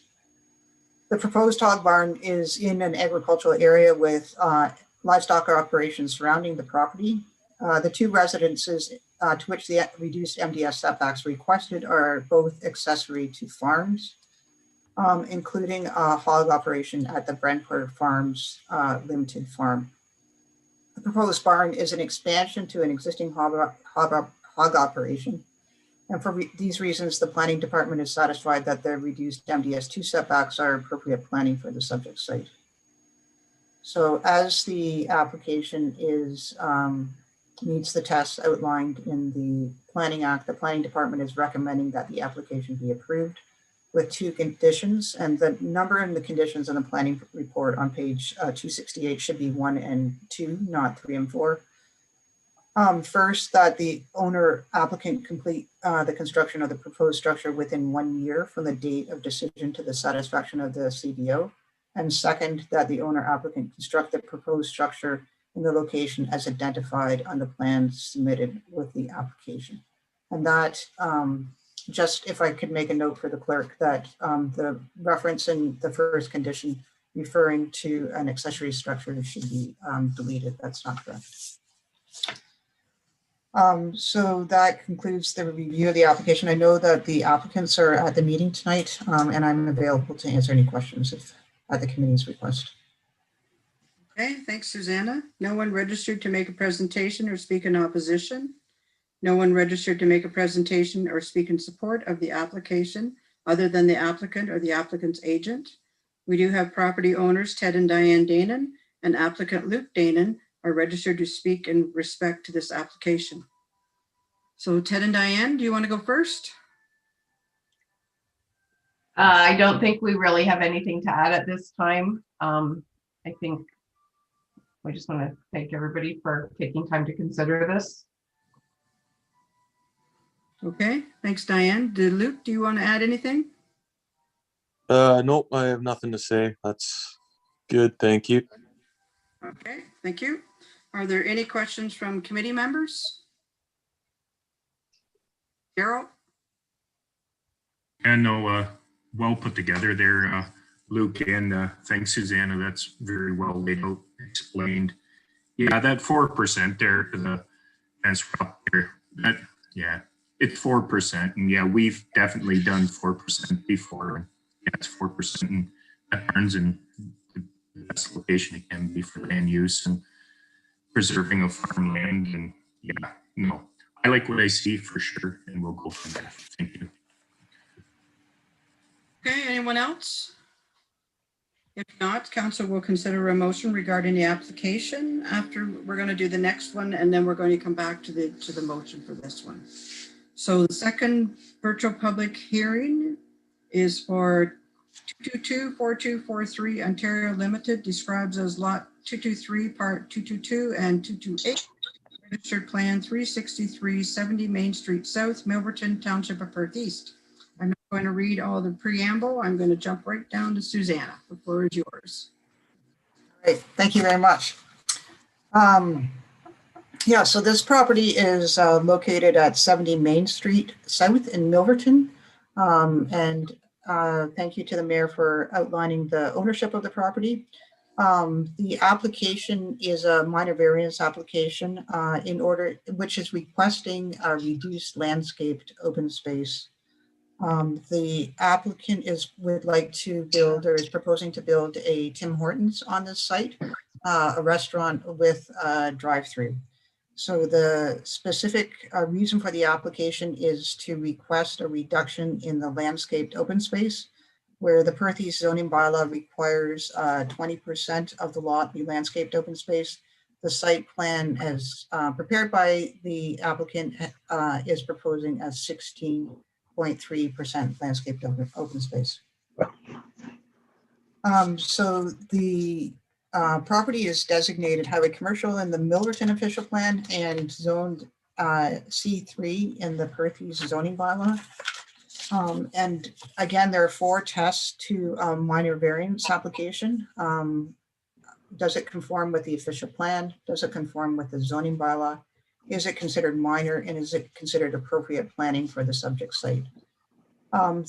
The applicant's site plan has been reviewed by staff and is in the process of being reviewed by staff. And in the course of reviewing this the site plan application, the staff noted that there was a minor variance was required for the reduced landscape open space, which generated a circulation requirement. So council will be aware that there are a number of comments received by the municipality from neighboring property owners and people who are interested in this development. In reviewing the official plan policies, we note that the highway commercial policies in the Milverton official plan provide direction regarding landscaping and highway commercial designations, including landscaping and buffering policies. So that this includes a policy that adequate landscaping and buffering shall be provided between highway commercial uses and adjacent residential areas. And such landscaping and buffering may include fences, berms, grass strips, and or trees and shrubs. As the landscaped open space provisions in the zoning bylaw as outlined by the official plan will provide noise mitigation and mitigation generally with regards to the proposed development from the neighboring land uses. And because concerns have been received from neighboring property owners, at this point, the planning department is not yet satisfied that the site plan as designed has followed the directions of the official plan. Simply that it is premature, not that in that further discussions with the neighboring landowners might be able to address the concerns that have been raised. The same comments are relevant with regards to the zoning bylaw, which is the implementing document for the official plan. With regards to the question about whether it's minor, the reduction, there's a table in the report that notes that the difference between what is required and what is proposed is 80 square meters. And we believe that it may be possible to conclude that this reduction is possible to be considered minor. And we would like the committee's direction in order to have further conversations with neighboring property owners to see if it might be possible for the developer to incorporate changes into the site plan. And then finally, with regards to the fourth test, is it considered appropriate planning for the subject site? Again, the property owners have, neighboring property owners or neighbors to the property have addressed concerns related to noise, light, the height of the fence, the hours of the operation, landscaping designs. And it may be very possible to see all these concerns addressed through the site design, specifically with regards to the landscaping. For these reasons, the planning department would like to recommend that the application be deferred at this time because we think that there would be merits in meeting with neighboring property owners and the developer to see if the site plan could be revised in order to address the concerns raised. And then we would be able to come back to the committee with the minor variance in, one would hope in short order, having satisfied council that the comments received by the public have been responded to. So the planning report lists the correspondence that was received at the date of passing of the report. In addition to the correspondence noted in the planning report, there has also been an email from Denny Ekins-Wheeler at 67 Main Street South, who raises concerns, and Robert and Marion Roth at 9 Maple Street, who provided an email in support of the application. Those are all of my comments. I believe that the developer is available to speak to the application as well. And I believe that there are some members of the public who would also like to speak to the application, and I'm available to answer any questions. Okay, thanks, Susanna. Steve Court has registered to make a presentation or speak in opposition of the application. Mr. Court?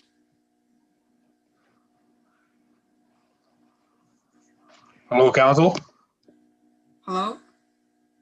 Go ahead. Sorry. We're worried about the traffic out front of there. In most cases, when you see a Tim Hortons in an area, there's at least 4 lanes of traffic, not 2. In smaller areas, there's 3 lanes of traffic, like Listowel, and police have to direct traffic. It's going to turn into an issue. I don't think that lot's long enough to look after that much traffic, because your traffic starts at the order window back. I've seen the plans. There's a lot of cars. They show a lot of cars in the drive-through, but everything starts from your order window back. You're really not accommodating that much traffic. It's going to turn into an issue. You've only got 2 lanes of traffic, both coming into there, and it's always going to be in the mornings. Try and get in the same place at the same time. You can't get in or out of town. Thank you. Okay, thank you. No one registered to make a presentation or speak in support of the application other than the applicant or the applicant's agent. The applicant and the applicant's agent, Wajid Manzuri and Mr. Pavi, registered to speak in respect to this application. Gentlemen, the floor is yours. Good evening. This is Wajid Mansouri. I'm speaking on behalf of the applicant, Mr. Puvi. In terms of the drive-through and in terms of the traffic, we have been requested for a traffic study and we have done a report. And the report has been submitted to the township and also to the county and the town engineer and has been reviewed and approved in terms of traffic. Also, in reference to the stacking lane from the drive-through, we have met, in accordance to the zoning bylaw, the number of the stacking that is going to be required for this site. So as far as the traffic, we're not seeing any concern, and also the traffic study proven that we're not going to be into congestion at this site. Okay. Are there any questions from members of the committee? Andrew? Yes, thank you. I'd like to ask the proponent, you've heard the discussion from planning staff, it seems like the hang up is this open landscaped open area is in your opinion, do you have the ability to increase that to the minimum amount required by planning? Thank you. Yeah. Okay, due to the limitation that we have in order to get this as far as the drive-through and also the parking, the requirement for the zoning bylaw, currently we provided 16.3% landscape area. The front of, right now, if you're looking at the current site, it is wide open, it's all asphalts and it's all hard surface. So in lieu of the difference between 20% and 16.3, we discussed with the staff and we're going to be landscaping the boulevard in front of the site.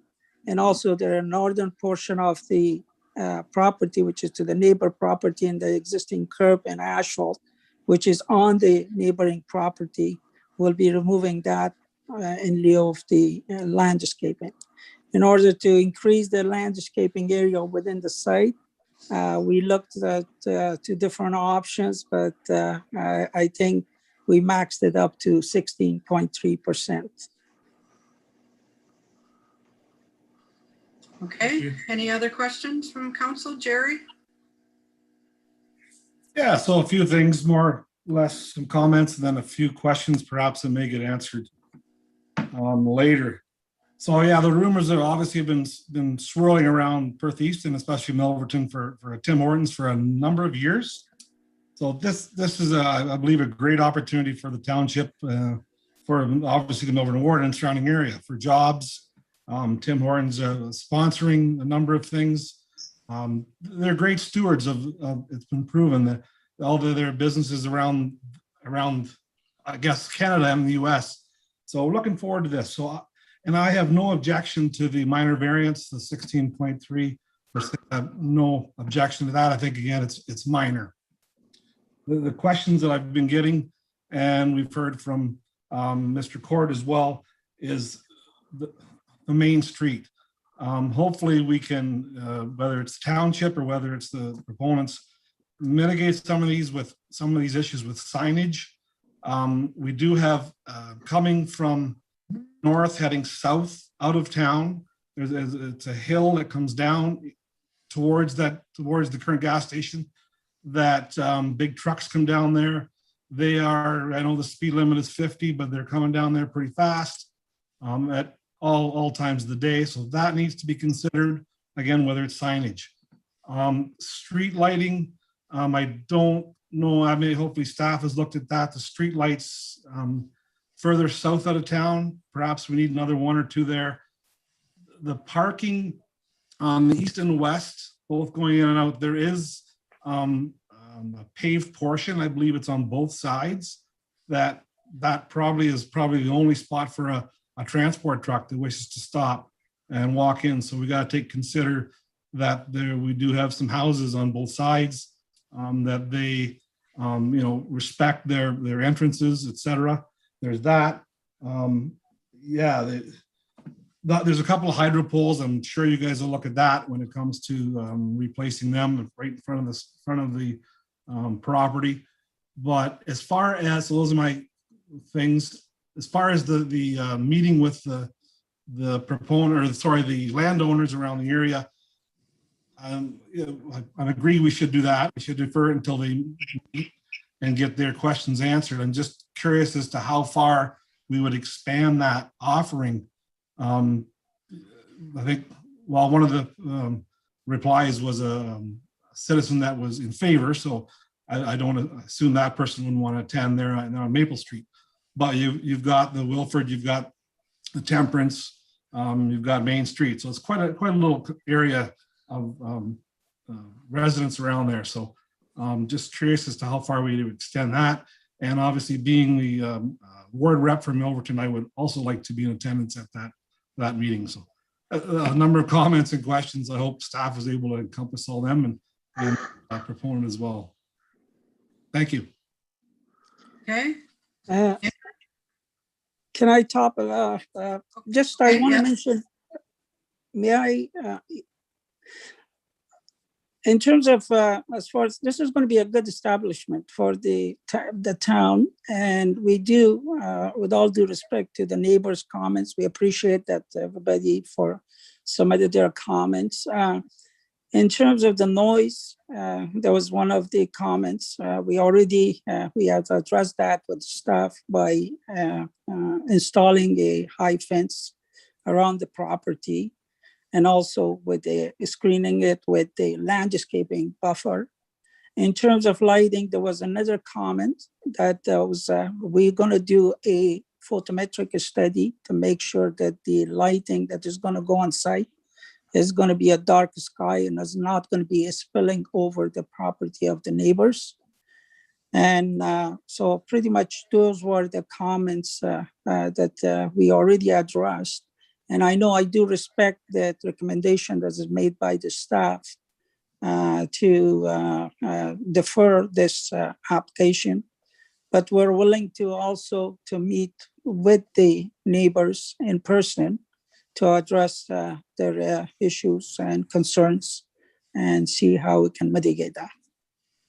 Thank you. Okay, Andrew, I believe you had your hand up next.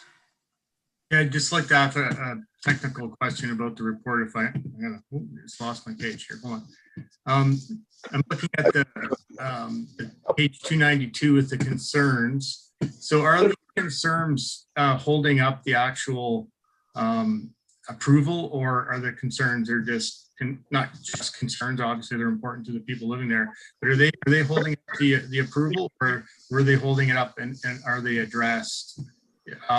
Because we're looking at this landscaped open area.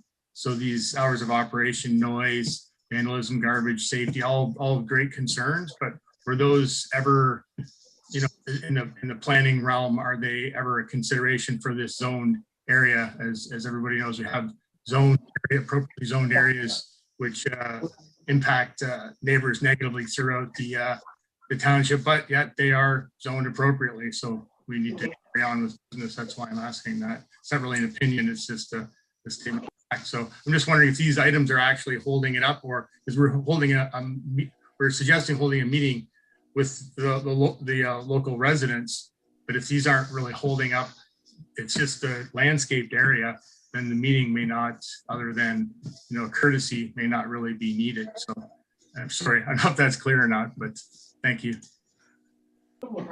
Green space. Susanna, do you want to answer that? Yeah, sure.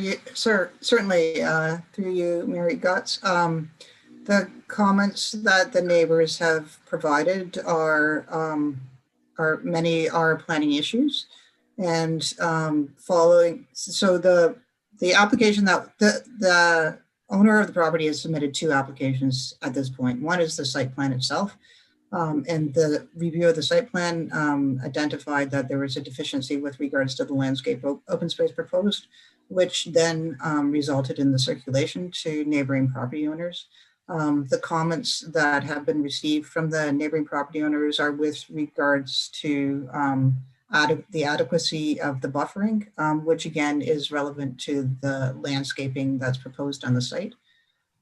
So I am of the opinion that it may be possible to address the comments that the neighbors have identified through the site plan itself.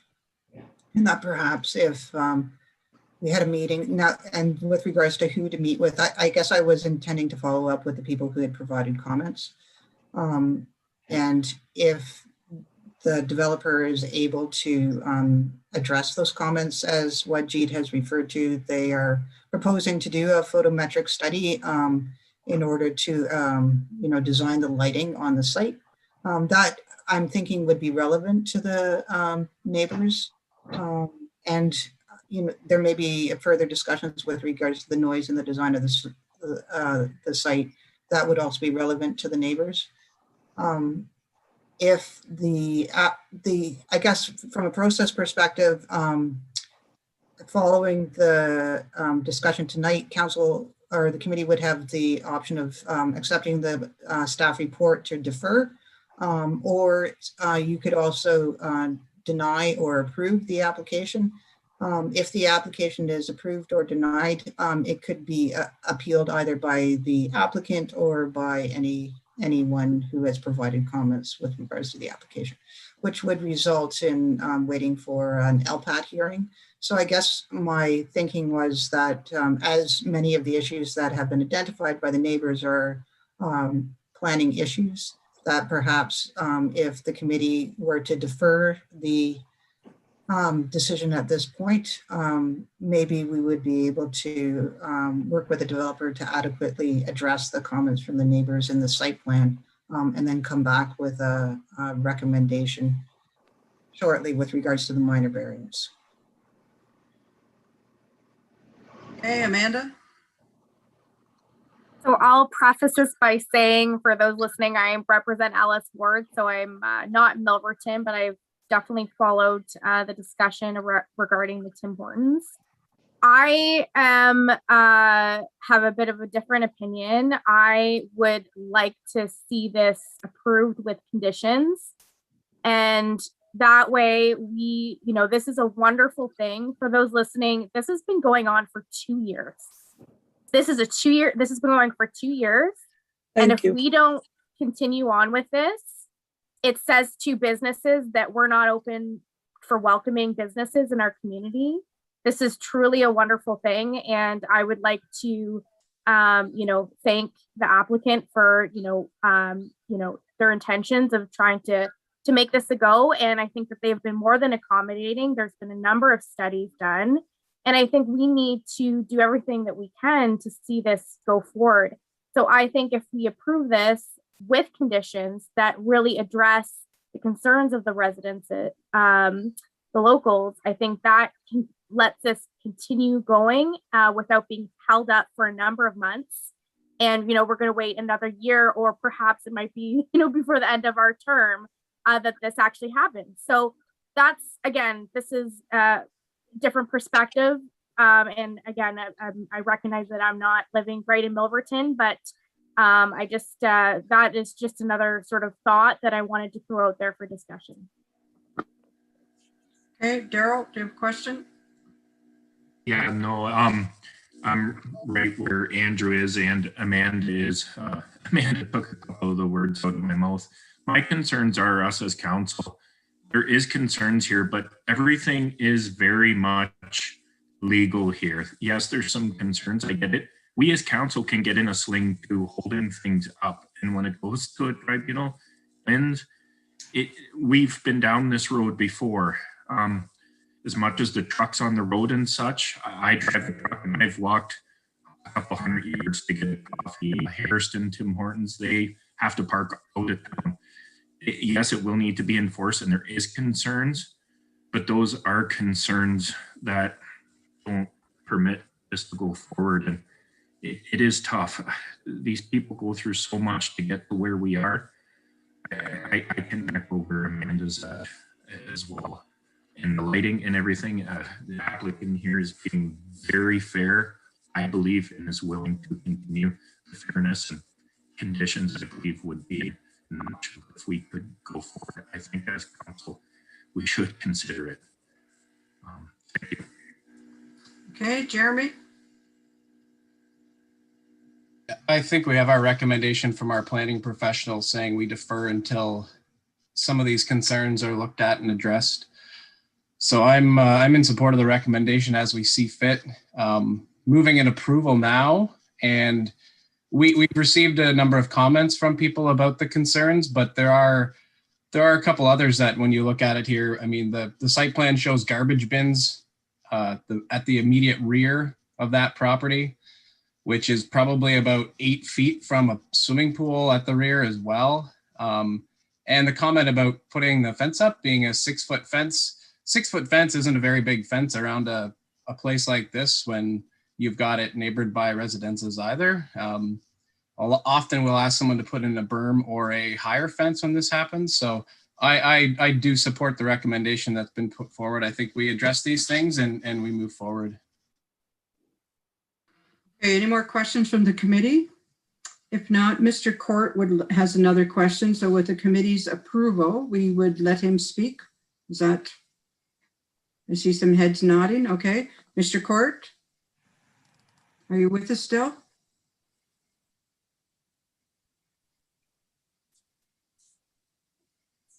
Mr. Court, are you there? Hello? Hello? Go ahead. So I appreciate the fact that the owner is addressing green space and all these other issues, but we're still not addressing the fact that there's traffic issues on the highway. It's only 2 lanes. That's not going to change. You can't put a 3rd lane in. How are people going to get in and out of town? Like it's impossible. Like, I'm sorry, I'm getting a little upset, but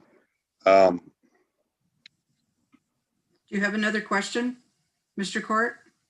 I guess not. Okay, thank you.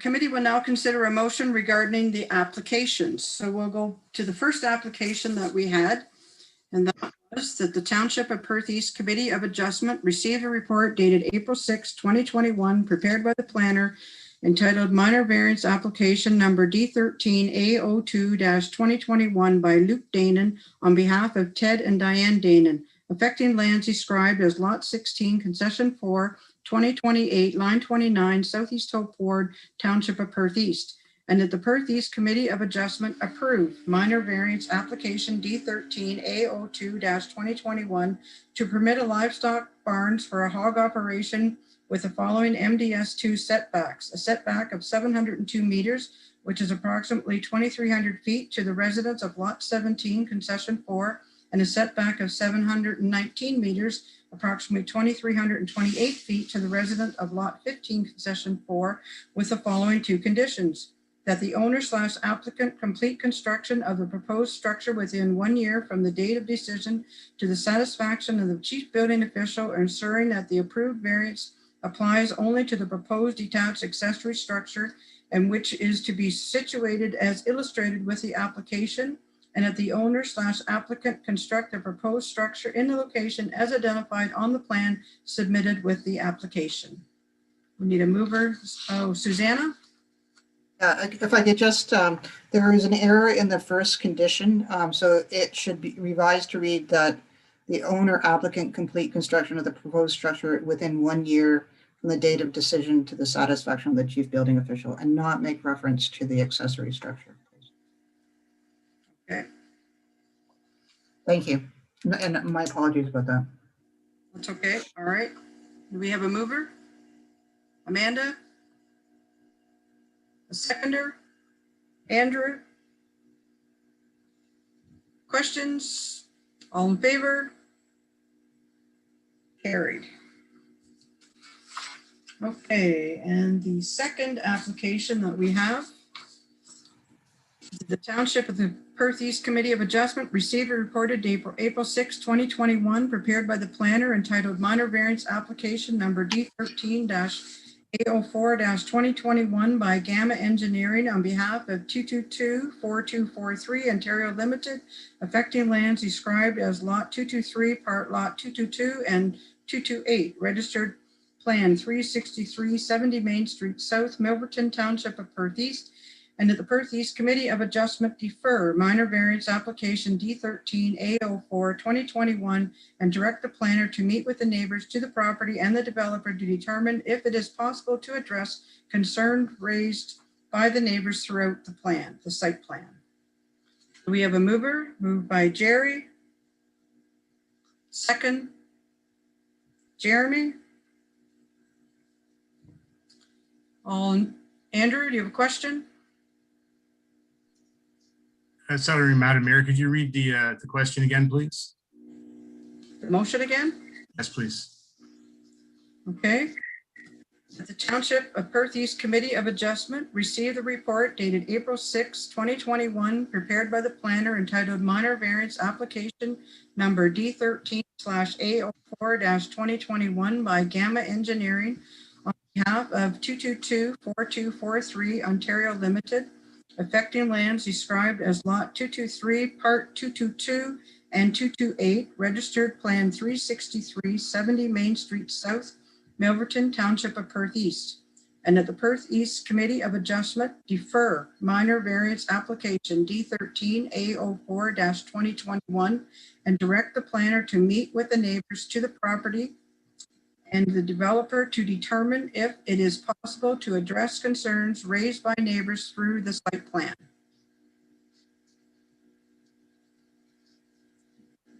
May I speak on that now? Questions? Yes. What question? Yeah, I'm kind of, Councillor Broadhagen made some really good points about moving ahead with business. The motion reads as though it's a discussion. I'm not sure if there's an extra fee to reapply for the minor variance after this point, or we just continue on with the same fee is another concern. And I believe, just knowing people, that some of the residents who have valid problems for sure, I don't think they're going to change their mind. So we're looking at delaying things like Councillor Broadhagen said. And I think that, and also, just if I may, if I understand the process correctly, and I'm no expert, we would have, if it went to LPAT, we would have to hire another planner to go to LPAT for us. So that's another consideration. Someone may correct me if I'm incorrect, but. That is correct. If council were to approve the motion with conditions, and yes, it was appealed, then we would have to hire another planner to represent us. So if another question, I apologize for not asking it during the regular deliberations with the motion on the floor. What would the turnaround, I'm wondering what the turnaround would be for this. If it's next meeting that the meeting's had and the results come back, then that's fine. That's a detail I didn't ask. If it's not by next meeting and it comes back, then I can't vote in favor of this. So I'm not sure if council can, we've got a motion on the floor, obviously. I'd like to see something happen, but that question was asked. So turnaround time's a big thing on this, especially moving into closer to summer. So, okay, I'm gonna have to not support. Susanna, can you answer any of his questions? With regards to an additional fee, there would be no additional fees. The applicant has paid for the minor variance fee.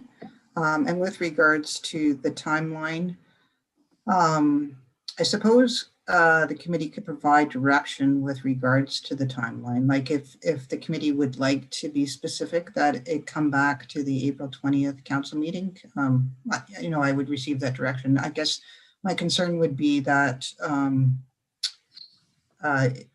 we might not, we might be close, but not quite there. But, I guess at that point, the committee could have the option of making a decision at that point, independent, if there continue to be outstanding concerns from the neighbors. Does that make sense? Yes, thank you. So it would, I don't know if it's, if the mayor has to ask, but the firster and seconder approve changes that, or can I make an amendment at this point? We can do it either way. If Jerry and Jeremy wish to put a timeline on, we can. If not, then we need an amendment. Jerry? Yes, if we could have this back by April 20th, we could just add that. Okay. And Jeremy, are you in favor of that? Okay, Jeremy's nodding his head. Thank you. Okay, so that staff will bring a report at the next meeting on April the 20th. Jerry? Yeah, great. Yeah, it sounds like we're all in favor of this. It's just, I think we do owe it to us as a township to get those concerns answered and hopefully we can get them fixed or corrected or have their concerns addressed through the site plan. A couple, 2 more weeks. I know it's holding it up a little bit, but I'd sooner get those concerns addressed. Susanna, I don't have to be present. It sounds like perhaps the proponent's going to maybe reach out to each one who has the concerns. I'm okay with that as well. I don't have to be present. So. Okay, Amanda? Just wanted to say that I'm pleased to support this motion, given the timelines. I guess my concern is I just didn't want this to be held up for months. So I think that's fair, and certainly want to do our due diligence and recognize that perhaps not everybody will still be happy even after the 2-week period is over, but we can say that we went through the process. So I will be supporting this recommendation. Okay. So everyone is clear, the motion and the staff report will come back to the next meeting. Daryl, do you want to say something? No, I want to say thanks to Susanna for clearing that up, Andrew's questions, and she's going to be working extra hard here, and we as council and staff, thank you, Susanna, for working, because this is going to get pushed pretty quick. Thank you. I know the planning department is so busy. Okay, so any more questions? Everyone's clear? All in favor? Carried. Okay, I declare this virtual public hearing closed. So the next item on our agenda, we have nothing from planning. Susanna doesn't want to say anymore, I guess. And so then we'll move on to CAO. Teresa has a report on the Seabox Hill Cairn. So Teresa, the floor is yours. Okay, thank you very much. So this report, as outlined in it, is the Seabox Cairn, which is located Highway 8 and Road 145. So just for clarification, in terms of this cairn right now, it's in the report, it says how it was tarped to minimize some of the damage. That was actually tarped by the individual that performed the work back in 2001. So that cairn was rebuilt then, and all the, it was completely funded through the Ellis, Echoes of Ellis, the history book committee. So since this report was written, I know that there have been a couple of council members have received an email. As outlined in the report, there are 2 other cairns located in Perth East, one being outside of Shakespeare and the other one in Mornington Ward off of Road 131. So the email that was received by Councillor Herlick and Councillor McAlpine just made reference to the one at Shakespeare requiring work as well, in terms of that it's showing signs of age. It also indicates that that one was built in 1936. So staff haven't had an opportunity well, we don't have an expert on staff in terms of masonry work. Their staff have gone and checked that one out, as well as there has been work done on the one on 131, but just want to bring that to council's attention as well. So basically we're looking for direction with to move forward with this. I know that this was not something that was included with the 2021 budget because it came to light after basically we had proceeded with the budget. So the estimate for this one, the repairs is between $3,500 and $5,000. However, we would be regarding any of these repairs, we would be following our procurement policy in terms of requests as well. Okay. Jerry, questions, Jerry? Yeah, so that was going to be my question. How many do we have? But we know we have 3, including this one. So I think we just come back, get staff to give us a report on repairing all 3, whether we wait until 2022 or if there's money somewhere. But I think we should look at all 3. It's probably just the right thing to do. Okay, Andrew? Yeah, in my spare 7 seconds, I was reading the new recreation policy, and the edits, the big red word culture popped out about 100 times. So we added that. So I'm wondering if this, I know there's no executive to drive this, but I'm just throwing it out there. It is culture, and history is obviously very important. So if there's a possibility it can be driven from that fund. We have the funds available this summer.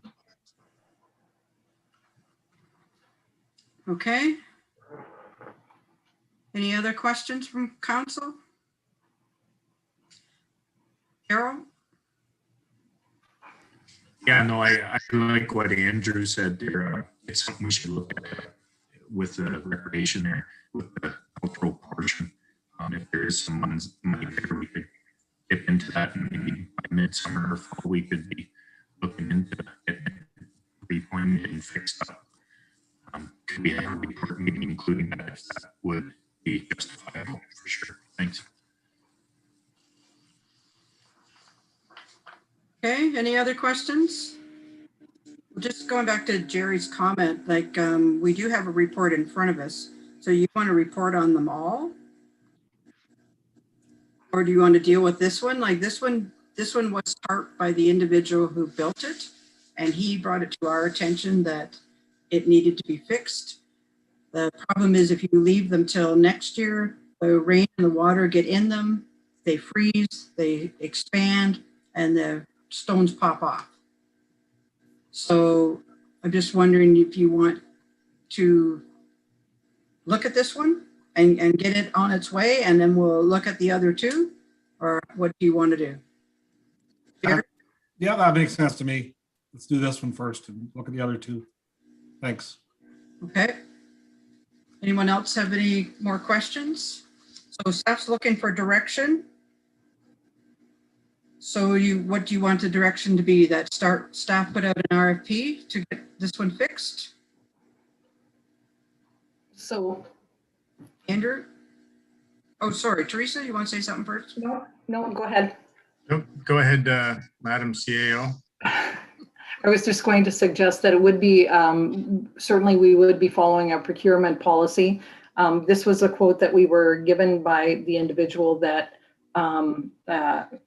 built the actual Karen, but certainly we would put out for quotation, as I said, in terms of following our procurement policy.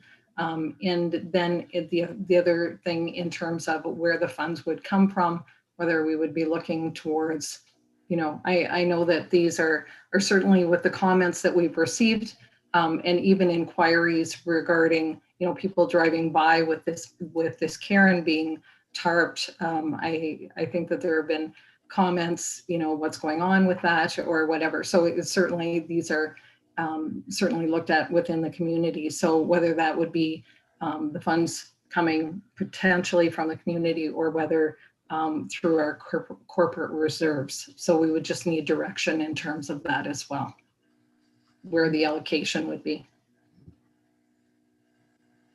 Okay, so who wants the motion to say what?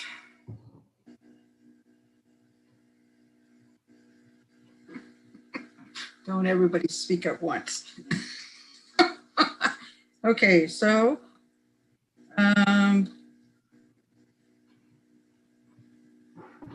How do you want me to word this? Teresa, do you want me to word it, you look into the procurement policy? Well, we would be following the procurement policy, but we would be going out, staff would be asking for a quotation in terms of that. The three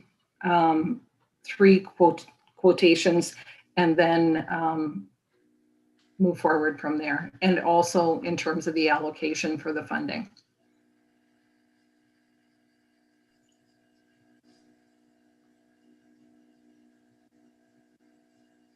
So that council directs staff to get 3 quotations and see where funds can come from?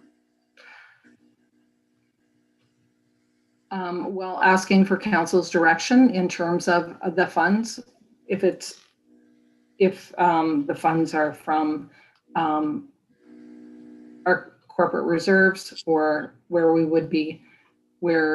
council's directing those funds to come from. Okay, so how be that staff get 3 quotations and give suggestions where the funds can come from? Jerry, who else wants to stab it? I think CAO wants us to say, why don't we just do this one from corporate reserve? And then the next 2 we'll look at where it come from, but $5,000 from our corporate reserve, we had some left over from last year. So let's do it from the corporate reserve and staff can get it going. Okay, do you want to move that, Jerry? Perfect. Do we have a seconder? Jeremy? Okay, the Council Township of Perth East received the Seabock Karen report prepared by the CAO dated April 6, 2021 for information, and that council directs staff to get 3 quotations and the money to come from the corporate reserve. Good? Perfect. All in favor? Carried. Wow, I'm struggling. Okay, the next, is that it, Teresa? That's it for me. Thank you. Okay, now we'll go to clerk, and the first one we have a tile application. Ashley? Okay, so the only thing I'll add to this report, just for council's clarification, it's noted that there was a tile loan received in January of 2021. So that application came forward in 2020. So should council approve this request for a tile loan, it would be starting in 2022. So each year a farmer is allowed $50,000 as a tile loan. So that's where this one would fall. Okay, any questions for Ashley? Daryl? Yeah, on the grid map there, it talks of a blind line field or blind line. I get that the farmer gave this forward. We're not in any issue here with a blind line getting that we own or issues. Is anybody aware in this Littner farm? I don't believe so. They're just indicating where the farm is and showing us the fields. Our objective here is to look at the field and what they're tiling, not the roads. Yeah, it just they're calling it a blind line, and they're on that side. It just seemed weird. Anyway. Ashley, do you have anything you want to add? No, these maps are a little finicky. You see that they get it from the Stratford Agri analysis, which we have nothing to do with. Even some of our internal maps, we have to kind of double check just with some typos. So I don't think that there would be a concern with that being stated on this image. Like Mayor Agate had stated, we're just dealing with the tiles that they've listed here, drawn here. Okay, any more questions? If not, we have a motion that the Council of the Township of Perth East approve the application for the tile drainage loan of $50,000 as to drain lands described as Concession 8, Lot 5, Part of Lot 4 of Ellis Ward, owners of property roll number 280-003-023000000, 4741 Road 122. Moved by Hugh.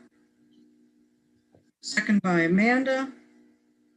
Any more questions? All in favor? Carried. Okay, the next item is the Community Safety and Wellbeing Plan update. Ashley? Okay, so as outlined in the report, the advisory committee has reviewed a final plan for the Community Safety and Wellbeing Plan. Currently, the town of St. Mary's is reviewing the plan and adding graphic designs, the feature to spruce up the plan, if you will. So at our last meeting, we had decided that it would be best to bring the implementation plan and the community safety and wellbeing plan together. There's several groups within the city of Stratford and the town of St. Mary's that are anxious to see the community and safety wellbeing plan. So we didn't want to have that released on our municipal websites before we had the implementation plan in place, just to make sure that we can be aligning our resources as best as possible. So the next steps was to provide all of the councils with an update. So each member municipality will be seeing a report similar to this one with the attachments. I know the city of Stratford and town of St. Mary's have already seen it. I'm not sure when the other ones are taking it forward. And that was partly because of the resolutions that have been circulated, such as the one that was in the consent package this morning for the request on the extension. We wanted to make our councils aware that we are on track with meeting the July 1st deadline, should all of council approve it. So the next steps then would be to bring the full plan and the implementation plan forward for council's approval. And that is it. If there's any questions, I can answer them. Any questions for Ashley? Seeing no questions, the Council of Township of Perth East received a report entitled Community Safety Wellbeing Plan Update dated April 6, 2021, prepared by the clerk for information. Moved by Jerry, second by Hugh. Any more questions? All in favor? Carried. Anything else, Ashley? Nope. Okay. Then we'll move to Public Works. And the first one is the tender on Capitol Road project. Wes, the floor is yours. So this was a joint tender with the County of Perth and Perth South. And asphalt is a little more expensive this year due to the increase in fuel costs and a few things like that. But we feel that we still got a good tender, and we have used Branco last year on the Line 29 project, and it was very successful. Okay, any questions for Wes? Andrew? For the pricing, is this come on carbon? Is this increase the price of the actual asphalt, not alone the construction? Is carbon priced into this? So you mean the pricing? Is it because of commodity pricing? Is that what you're meaning? Is there a specific carbon tax for asphalt because it's an oil product? No, it just follows a market. Like asphalt cement, it follows the fuel market. If fuel goes up, AC normally does. We're hoping with this project that we go early, and we can get a lower AC price, and then we can actually end up with saving a bit more money on this. Okay, other questions? Jeremy? Are North Perth and West Perth not doing any asphalt this year, or what's the reason that we wouldn't go together, everyone together? The main reason is proximity to an asphalt plant. So West Perth actually went in with the county on another project on a different, like Line 55. So they're all being involved with it. It's just because of the proximity to the asphalt plant that we went together with Perth South and county on this. Okay, any other questions?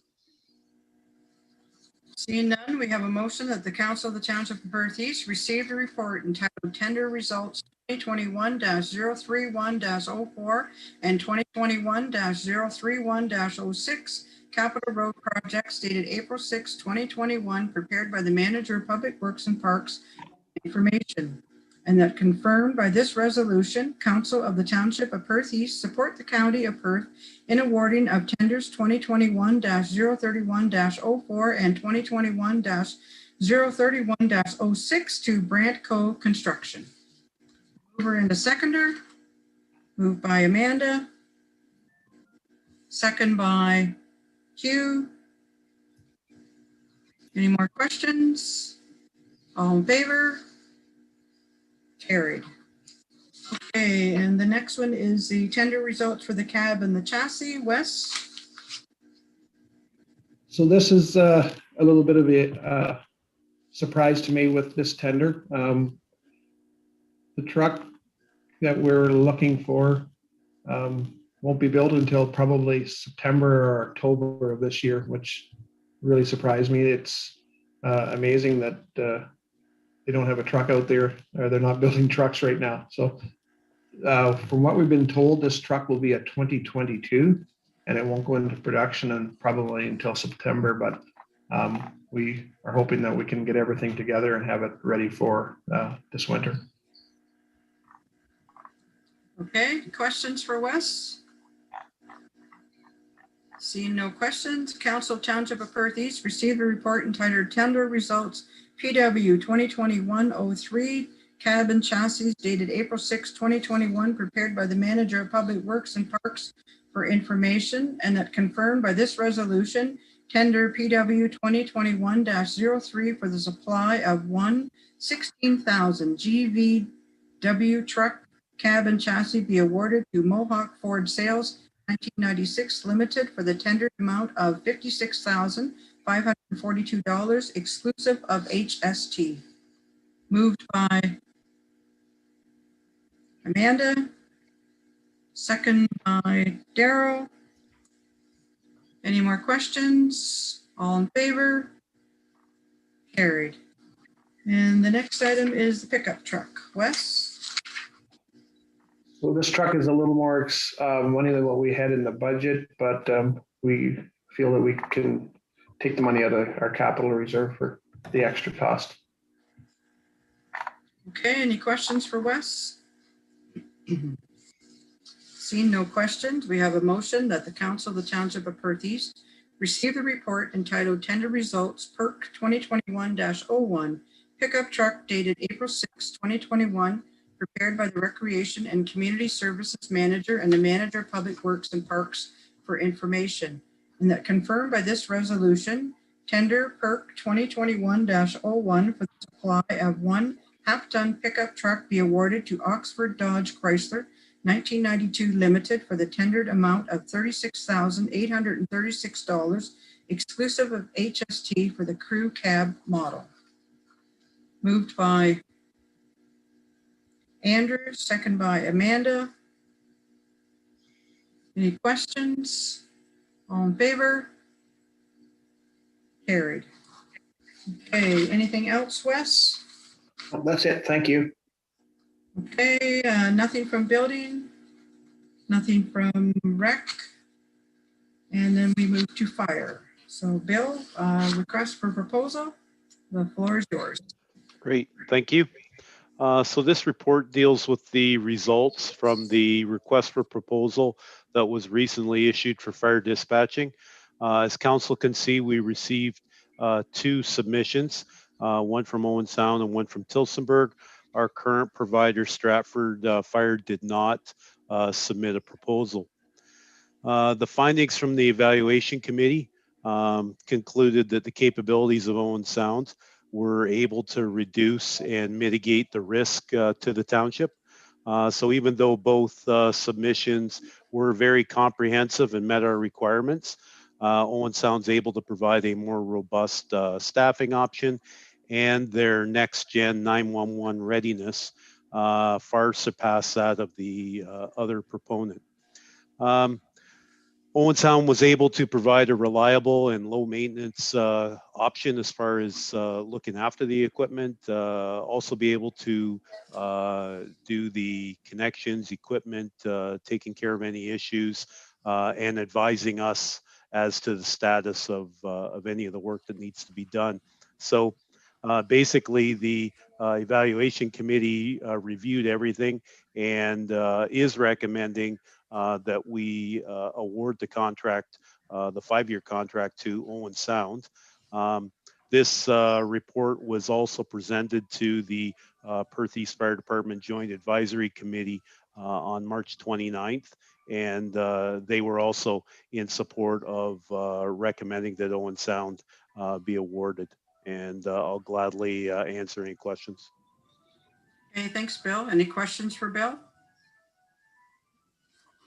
Nope, seeing no questions, we have a motion that the Council of the Township of Perth East receive a report entitled Request for Proposal, Fire Dispatch Services, updated April 6th, dated April 6, 2021, and prepared by the Fire Chief for information that Council supports the RFP Fire Dispatch Services being awarded to the Owen Sound Emergency Communications Center, and that the Mayor and the Clerk be authorized to execute the respective fire dispatch service agreement with Owen Sound Emergency Communications Center. Moved by Jeremy, second by Hugh. Are there any more questions? All in favor? Carried. Okay, and the 2020 annual fire department review. Bill?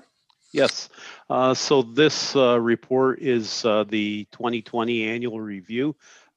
We've never really completed a report like this, and staff thought that, especially with the way that COVID impacted everybody in 2020, that it would be good to provide council with a different type of document to give you a snapshot of what went on in 2020. And if council's in favor, we would probably make this a regular annual document.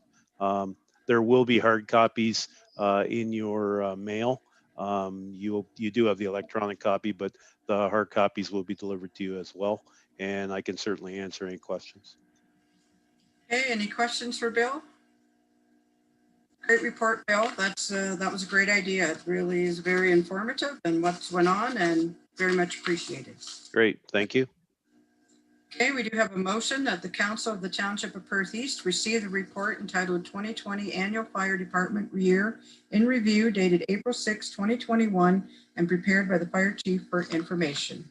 Moved by Jeremy, second by Andrew. Is there any more questions? All in favor? Carried. Okay, anything else, Bill? No, thank you. Okay, thank you. We have no correspondence. Now we'll move on to council and committee reports. So you have my meeting log where and what I did in the month of March. I think the most fun thing was the interview I had with the Shakespeare kids in Shakespeare, grade 4 or 5. They're very interested, and there's going to be some future politicians, the teacher told me, in that classroom. So we'll see as years go on. So if there's no questions on that, do we have any committee reports? No committee reports. Wow. Well, I have a couple. I think you've all heard that we're getting, they're expanding the access to broadband fiber, and we're going to get it 202 houses or 38.1 kilometers through Mornington Communications. It's going to be in El Marie, Mennonite Corner, Rattsburg, Hampstead, and Lisbon. A total in Perth County is 860 residents that are going to get fiber. So that's a great initiative. That's a partnership with our governments and SWIFT. There is paving going on line 33, cold in-place recycling at the value of $715,528.32. And the county's going to do something different this year. They need a new wheel loader, and instead of buying one, they're going to rent one. And so they're going to have one for 60 months. It's cheaper to do a 5-year lease than a 3-year lease, and it comes out to $2,054 and change a month, or $123,292 over the 60 months. So that's something new that's being tried, and we're thinking that this probably will be a great thing, and they may continue it as time goes on. Daryl, do you want to comment? Yeah, I was going to say there, you said that you're going to rent one, but then you caught yourself when you said lease. Don't mean to pick you up.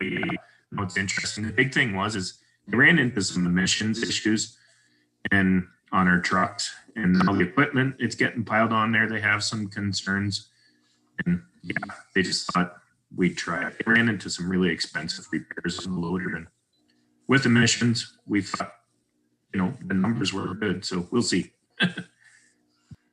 Okay, thanks, Daryl. Anyone else have any reports? If not, we need a motion to accept those verbal reports. Moved by Andrew, second by Hugh.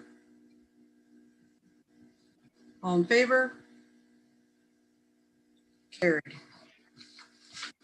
Okay, we do have several bylaws. We have 5 bylaws to be read a first and second time, and those are a provisional bylaw of 102-2021 to provide for drainage works known as the Signer Municipal Drain. Bylaw 103-2021, a bylaw to provide for the amendment of the Laverty Municipal Drain 2020 Ellis Ward. Number 3, provisional bylaw 104-2021 to provide for drainage works known as the Rostock Municipal Drain. Number 4, bylaw 220-2020. I'm getting tired, I'm sorry. 220-2020 being a bylaw to amend bylaw 30-1999, lot 12 concession 1, less highway widening, and part of lot 11 concession 1, formerly Township of Ellis. And the 5th bylaw is 201-2021 to amend bylaw 30-1999, lot 35 concession 1, Ellis Ward. So we need a mover and a seconder for these to have a second reading. Sorry, Mayor Agates. We'll need to move the bylaws with council's permission until after new business to see whether or not they approve the drainage reports. Right. Sorry, I should have cut you off sooner. I wondered that as I was reading them. Okay, so we'll skip the bylaws. Then we'll move to, we'll come back to them. So there's no closed sessions. So there's no minutes from closed session. There's no notice of motions. So we'll go to new business. So new business, first of all, is the first thing on new business is we had Justin come. So the Council of the Township of Perth East received a presentation from Justin Diaz, Manager of Economic Development and Tourism, County of Perth, Economic Development and Tourism Division, COVID-19 Recovery Updates and 2021 Initiatives for Information. So do we have a mover and a seconder? Moved by Jeremy, second by Amanda. All in favor? Carried. Okay, the second item we had was the All Wheels Park Committee that came forward. And I have part of the motion, and if you want to add to it, the Council of the Township of Perth East received a presentation from Tricia Holmes Story, Mike Hall, and Valerie Yost, Milverton All Wheels Park Committee, feasibility of having an all wheels park built in Milverton for information. Daryl? I'll just add in that we received for information, and I don't know, I'll just put this in there, including area and space. That's a big thing. I don't know, maybe I'm reading too much into it, but space is a big thing with these things. You want to add something to the motion, Daryl, or you just? Yeah, including space and area that we can give up just to help. I see this getting silly with big ones and small ones, and just what kind of area we have. So who are you directing that to? I'm a little confused. Public to staff in public works.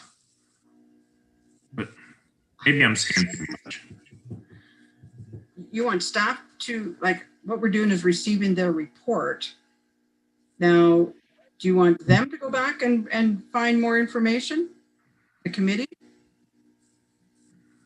Yeah, just they got it. They never dialed it down on area enough, and to work with staff and public works on an approximate area and size. That's the first thing we need to get tackled when they do this. Okay, I see multiple hands going up, so. Okay, Amanda?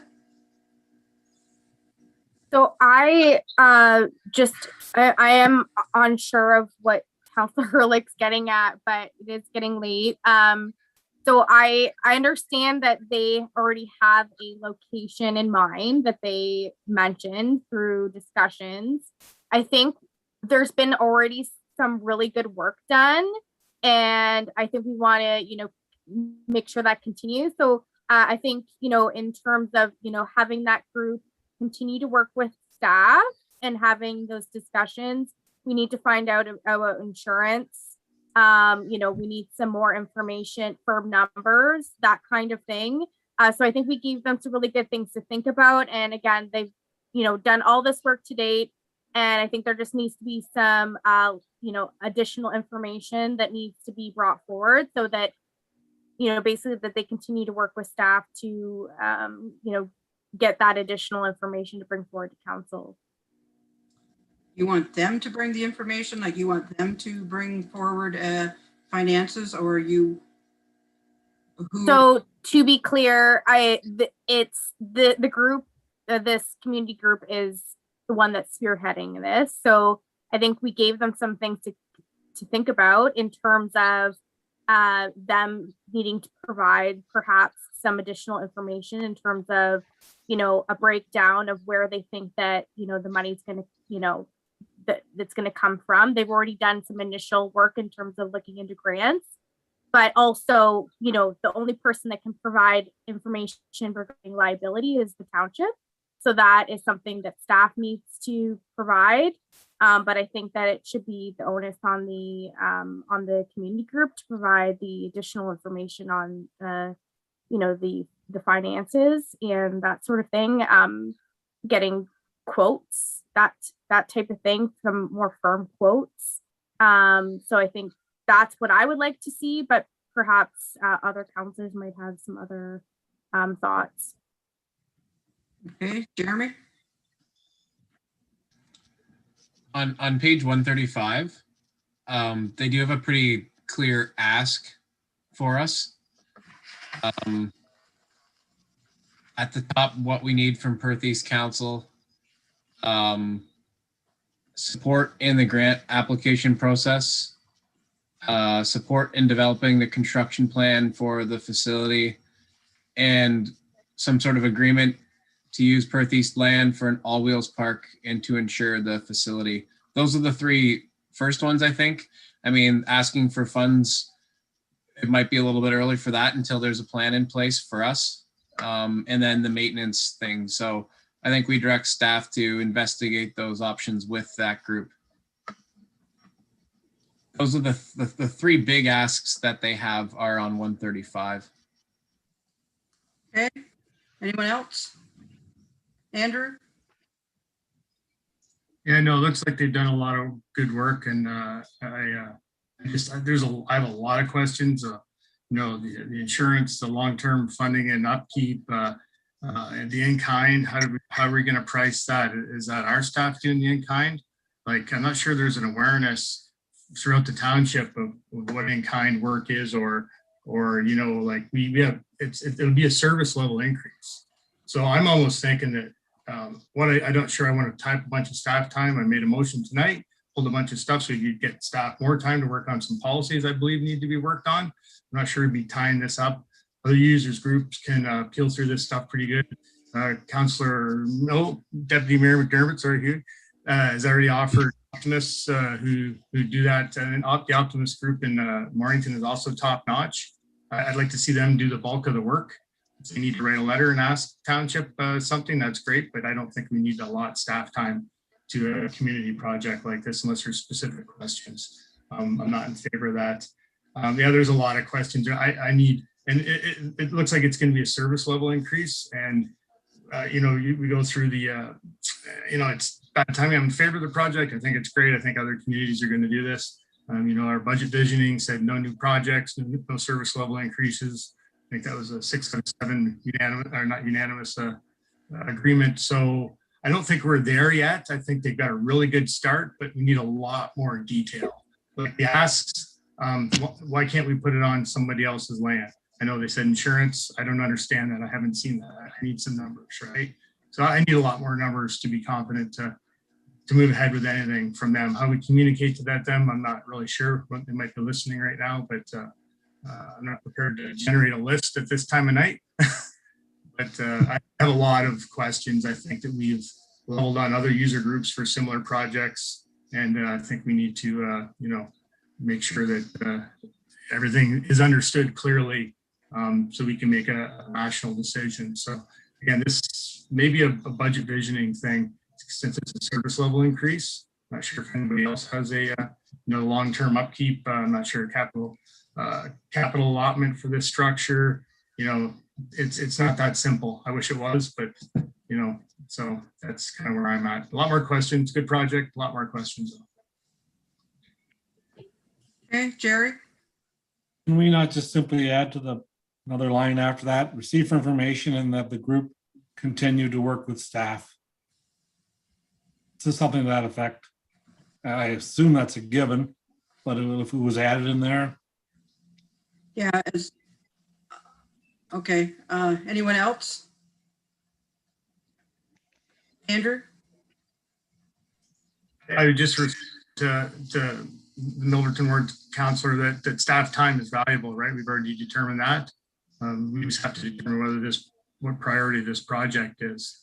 So I think specific questions okay to go to staff, but a general, how's it going? We're gonna work through this together. Like some of the asks I think are a little deep. I don't think, I know staff is very helpful, but I don't believe that we want to allot staff time to a community project like this, not at this point at least, right?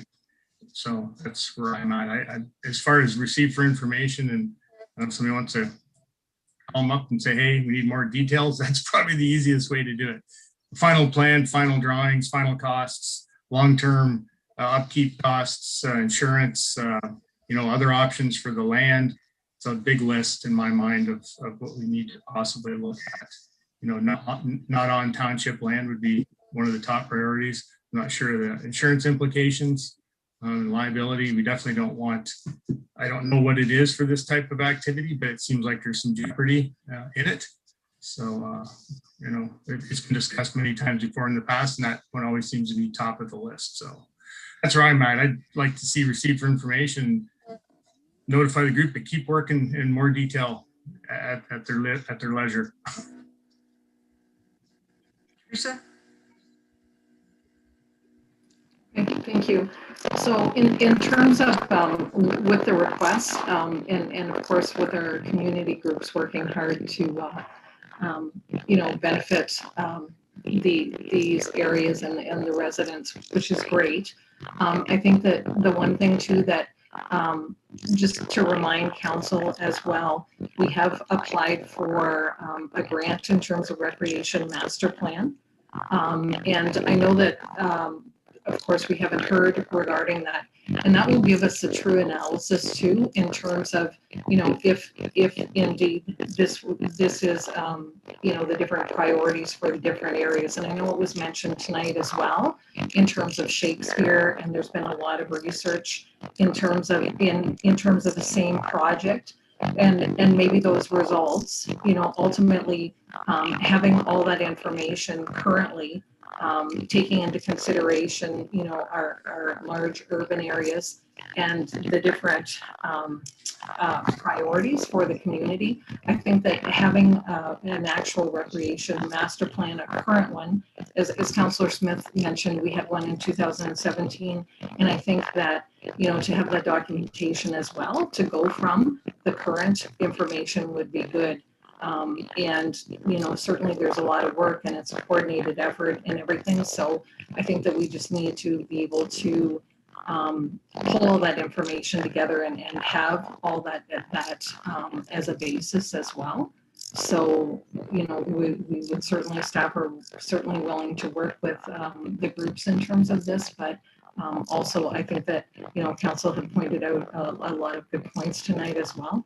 But we just need to have that clear direction in terms of moving forward as well.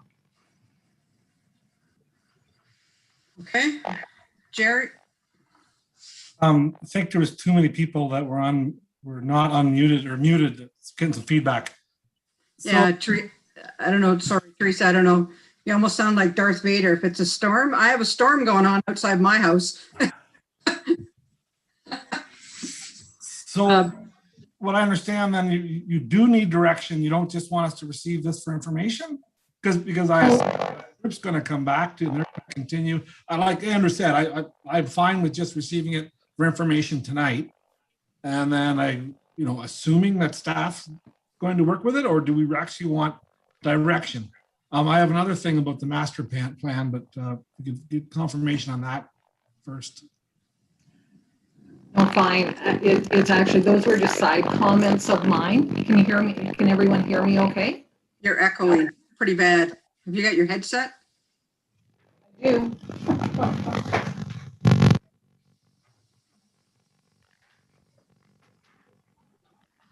Should have had them close by. That's okay.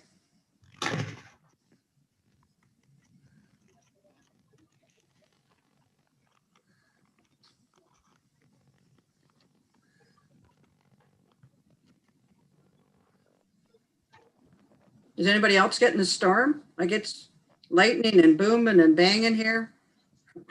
Okay. That's better. All right. Okay. Can you hear me? Yep. Okay, awesome. I should have had that right beside me.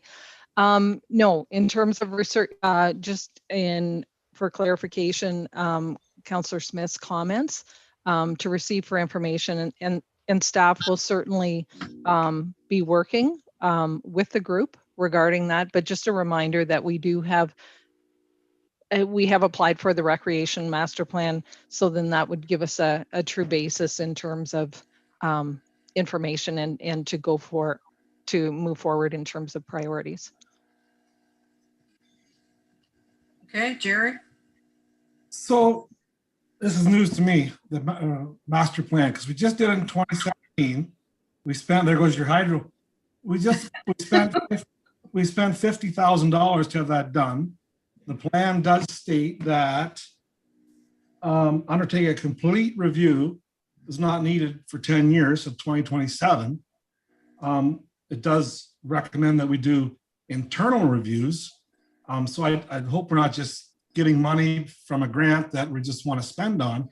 I don't think we need another master review to say that yes or no to a skate park. This group's coming to us. We don't have to put any money towards it. Their one point in page 135 says any funds the township may be able to contribute. We don't have to contribute nothing if we don't want to. So maybe there's more into this master plan funding that needs to be done, but I don't think we need to do another review for 5 years now. Time flies, but it was 2017. So that's where I'm at. We receive this for information, and if staff continue discussions. Well, Becky had her hand up. Okay, Becky. Yeah, it's not a recreation, it's park specific master plan. So it'll look at each park and dive down deeper than what our master plan did. So it will look at each park and say, recommend that, I'm just going to throw out examples that in 5 years we should put a tennis court in here, and then in another 10 years we should have another swimming pool put in at that park, or whatever the situation is. It's to look at each of the parks specifically, so that we can, so instead of groups coming and saying we want to put a skateboard park up, or we want to put a tennis court in, and not have done any research to verify that that's what the community actually wants and needs. The plan will already say that, we should be looking towards doing project A or project B. So the plan itself might actually say, yes, Milverton area and Shakespeare area are in support. Community wants to have a skateboard park and can support that. And, or it might say no, that there isn't enough interest for it type thing. So it's rather than having, I think the whole idea is rather than having kind of ideas all of a sudden here and there and just coming all over, to have a plan so that we know what's actually going to be on our properties in the next 10 years. And we had, that was approved by council for applying for that grant, and Rhonda could give you the details because I can't remember when and where. It's getting late. Rhonda? It's the ICIP recreation grant. We put that project forward, and we should know in May if we are successful. We put it in for, I believe, $50,000 to $65,000, and that's all I have to say about that. Okay, anyone else? I don't usually comment, but I will. I'm going to on this one. I just don't want to see staff overworked. Like, this is a great idea. And so we've had other organizations come to us with great ideas, and they've kept it, ran with it. They've looked into the cost. And I'm just echoing what Andrew said. They've done all the work. They can ask staff questions, but I don't want staff spending a lot of time on this because we haven't even approved it here. Yeah, we want to do it. We want to look at it, but that group needs to do all the legwork and find out what's going to happen. And I think Amanda said it and Andrew said it. There's still an awful lot of unanswered questions for our staff to be spending an enormous amount of time on this until we get some more answers to it. So I'm just not sure what you want to do with this. If you want to wait till the study is done, you want to encourage the committee to keep moving forward and they can ask staff questions, or Daryl? And that's why I wanted to start off with, they mentioned the area, but specific size, so that they have to get that those and make sure staff is okay with that so they don't waste all this time. Yep. You know? And that's where I had my concern, so that they can get it up and running. Okay, we have to lock down a specific size and specific location, say at the park, and then they can start doing all the legwork. And we should have staff look into the insurance implications first of all, and that will tell us insurance, maybe what the insurance is going to be for a skate park to go in our municipality, and that may help us to, I have no idea.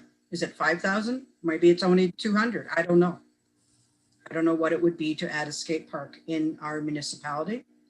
So maybe that would be the starting point if we could find out that information and encourage the committee to keep working on things, and, and then we'll get the rec study done. Mayor, sorry to interrupt. We are approaching curfew, so if we could just get a motion to extend that to 11, please. Yeah.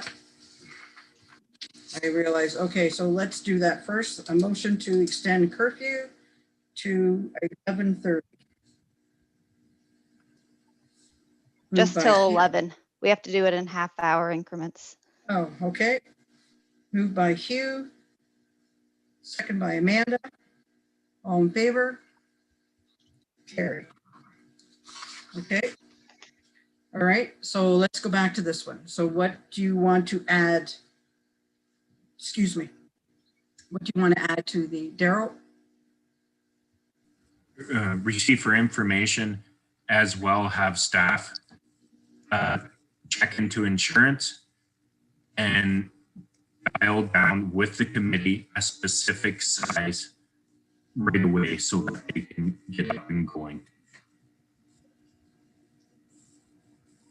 with. Okay. You want to move that, Daryl? Okay, do we have a seconder? Jeremy? Okay, any more questions? Jerry? Not a question. Page 134 says they want to construct an 1,800 square foot all-wheels park. So I can support that we get more information or have staff help them out. Okay, so we do know the size, 1,800 square feet. Amanda? Just a suggestion in terms of the wording of the motion, and I know I'm not the mover or the seconder, but perhaps instead of saying like the size, because we have that information, additional scope, or that would kind of encompass some of the additional information that we're looking to receive from the group, or just say that we encourage them to continue.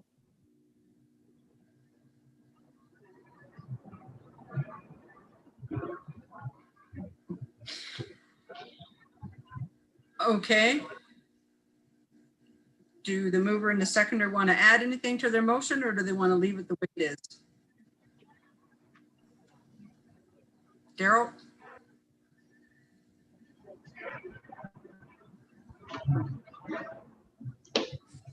Yeah, Amanda can add in what she wanted there. That's fine. To encourage the group to keep moving forward. Yes, encourage the group to go forward, and we're satisfactory with the size. I apologize. I overlooked that size specifically there. Okay, is that all right with you, Jeremy? Okay, any more questions? Andrew? Can you please read the motion? I have the Council of the Township of Perth East receive the presentation from Tricia Holmes Story, Mike Hall, and Valerie Yost, Milverton All Wheels Park Committee, feasibility of having an all wheels park built in Milverton for information, and that staff check into insurance, and we encourage the group to move forward on this item.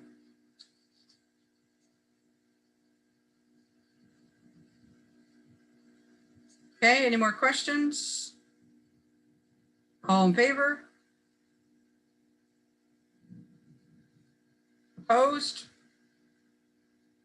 Carried. Okay, then the next one was the Signer drain, and that, if you remember, that drain was the, oh, I can't even remember the drain. Ashley, where are you? This is the drain in Millbank, Right. where the hardware store will be located. Right, so where they want to put the drain over to the province. Amanda? I'd like to make a motion that we defer this, given the discussion and the concerns with respect to where it's being currently placed. I think that he needs to take another look at it and find a way to do it without putting it on provincial lands. I understand that certainly it can be done. The concern is the timing and the fact that obviously there's been no engagement, and he fully admits that he has had no success in getting the province in the past to engage on such projects. So it is concerning to me that it is what's proposed. So I would request that it be deferred. Okay, you want to move that? Yes, I'm moving this. Do we have a seconder?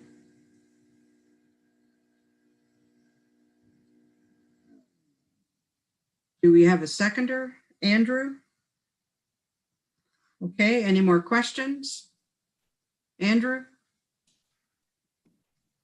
I'd like to request the clerk kind of clarify in this case, and I appreciate the movers. It's a good catch, right? But is the province to just be like any other landowner? If they choose not to participate, then they don't have any right of appeal or anything, right? Does the province have some special thing they can pull out of their pocket and say, hey, you guys we're gonna smack you, or what? Because I don't think, I was on drainage, or not drainage, tribunal for a while, and I think they're just another landowner at this point. Is that correct, or am I missing something? Yes, they are another landowner, but all the landowners do have a right to appeal. So tonight, if the report was approved, the bylaw would receive first and second reading. And then tenders would be issued, and then the Court of Revision would have their hearing. And if all of that carried forward, then the third reading of the bylaw would be brought forward. But during that time, there is different appeal periods. So they could appeal either the layout of the drain, or they could appeal to the Court of Revision the assessment of the drain. So there is 2 appeal periods that they could appeal. Okay, any more questions? Jerry? This is a major project for a township. I like the hardware itself. I wouldn't want to delay that any further, so I couldn't support deferring it. Is Andrew? I think it was also implied there would be extra cost. And so I really appreciate Councilor Broadhagen's point. It's a really good catch. I never thought of it, but I don't know. I guess you can just kind of wait for the appeal if it should come. I'd love to see somebody in the province at the court of revision. That'd be pretty exciting. But yeah, I don't really know. I would go ahead with it. I got it on the floor so we could discuss it, but I would go ahead as is. Jeremy? Yeah, I was kind of under the impression from the engineer that this happened regularly with the province where they refused to participate. Like he said, they often didn't get a reply from them. So it didn't seem to me to be anything out of the ordinary. Okay, Jerry kind of asked the question, we'll ask John, are they building the hardware store now, and would this drain hold it up? The permit has not been issued, so my understanding the drain would be holding it up. Yeah, I can add to that as well. The proposal of where the hardware store is located is right on top of the current municipal drain. So the drain does need to be moved. So I guess I have a question. So what happens like in future and something happens with this drain and we can't get it, then the province won't respond. Say it needs cleaning out or it needs fixing and the province won't respond. Like we're already having that problem right now with another area in the township where we can't get the people to respond that own it. And so nothing can be done then with the drainage in that area. So will that create a problem here too, Ashley? I believe the one you may be referring to is outside of Shakespeare. Yes. Is that the one you're thinking of? So yes. That one is slightly different because it is still a railroad that is used currently. Like there's still tracks and trains that go on that one. So they need to allow the township into their right of way to do the work. Now this one is closed and it's the G2G trail. So depending on the work that would need to be done, we wouldn't necessarily need the same permits as what we do with the railroad. If that makes sense.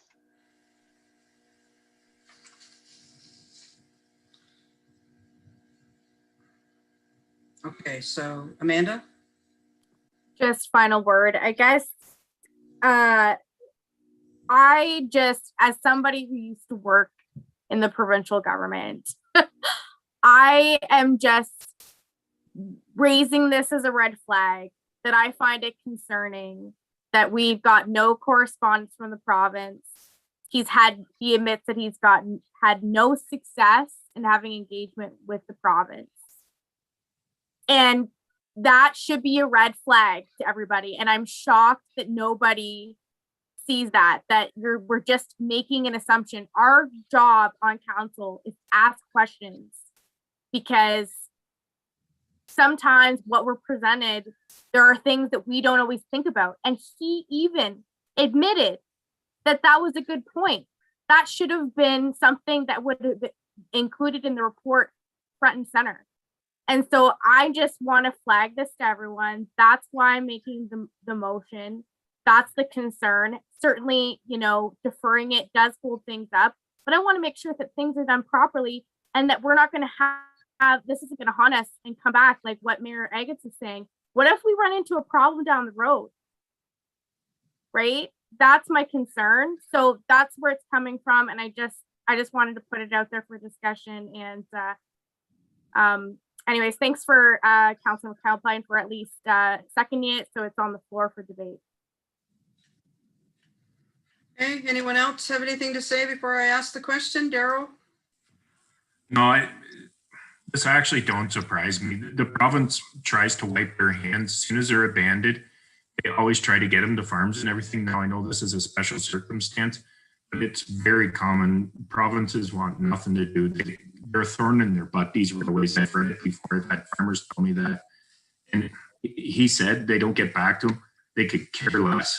They don't care. Now when the CN, they're the ones who hold them up. It's the CN or those corporates.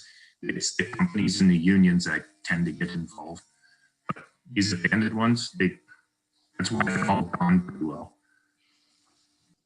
So I guess my other question is, if they don't care, will they pay? Will we get their money? They're not replying. So will we be able to get the money to pay for their portion, or did they not have a? No, they don't. They're not assessed nothing on this one. They don't assess nothing, right? So I think they're flipping the whole bill. Yeah, so for this particular project, the hardware store would be billed all of it. Now, any future maintenance would fall back to that assessment schedule. So there's percentages listed on the assessment schedule that Matt had in the report. So there would be potential costs that the province would need to pay if there is ever future maintenance. Andrew? We're going to dig a little deeper here. So we've probably done a lot of damage along Highway 7 and 8. We've had to assess them. Have they paid? Anyone's knowledge? Clark. Sorry, which drain was that? I wouldn't know the particular drain, but I know there's a couple done the last on the north side of Highway 7 and 8. Do we know if they've had a history of not participating in the cleanup? Like, have they been assessed? I don't have a drainage report in front of me, but. So typically, and Rhonda may be able to add in with the exact timelines after this, but they would be sent an invoice once the bylaw has been approved. We would collect or ask to collect those assessments. And then if they didn't pay, it would be put onto their roll number. Now the province is set up a little bit differently though. So Rhonda, you can maybe speak to that more, but it would end up falling to their taxes similar to other invoices if they didn't pay. At the end of the day, we won't be selling provincial land. So the recovery, if they don't pay, is not 100%. So I don't know if we've ever ran into it before where the province has refused to pay, but we don't have the upper hand in all likelihood. Okay, so we do have a motion on the floor that the Council of the Township of Perth East receive the presentation from Matt Ash, Senior Project Manager, GM Blue Plan Engineering, Signer Municipal Drain 2021, parts of lot 15 to 17, concession 7 and 8, Mornington Ward, Township of Perth East, County of Perth for information, and that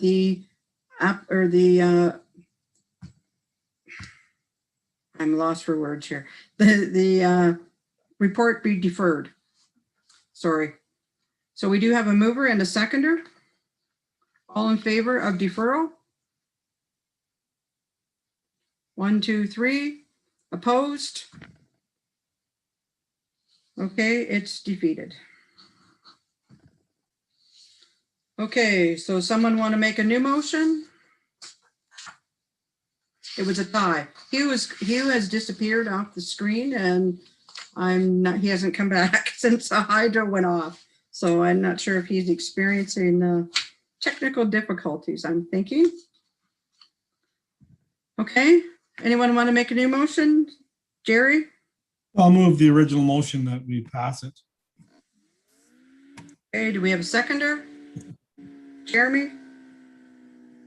So the original motion has the line in it that what I read, receive it for information, the quarter revision for the Signer Municipal 2021 be held on May 4th, 2021 at 6:30 p.m. I'm not sure what's gonna happen here. Okay, so moved by Jerry, second by Jeremy, all in favor? Okay, opposed? Carried.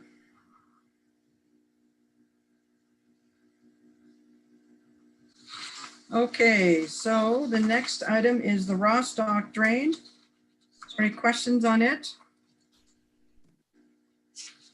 Comments? No, okay.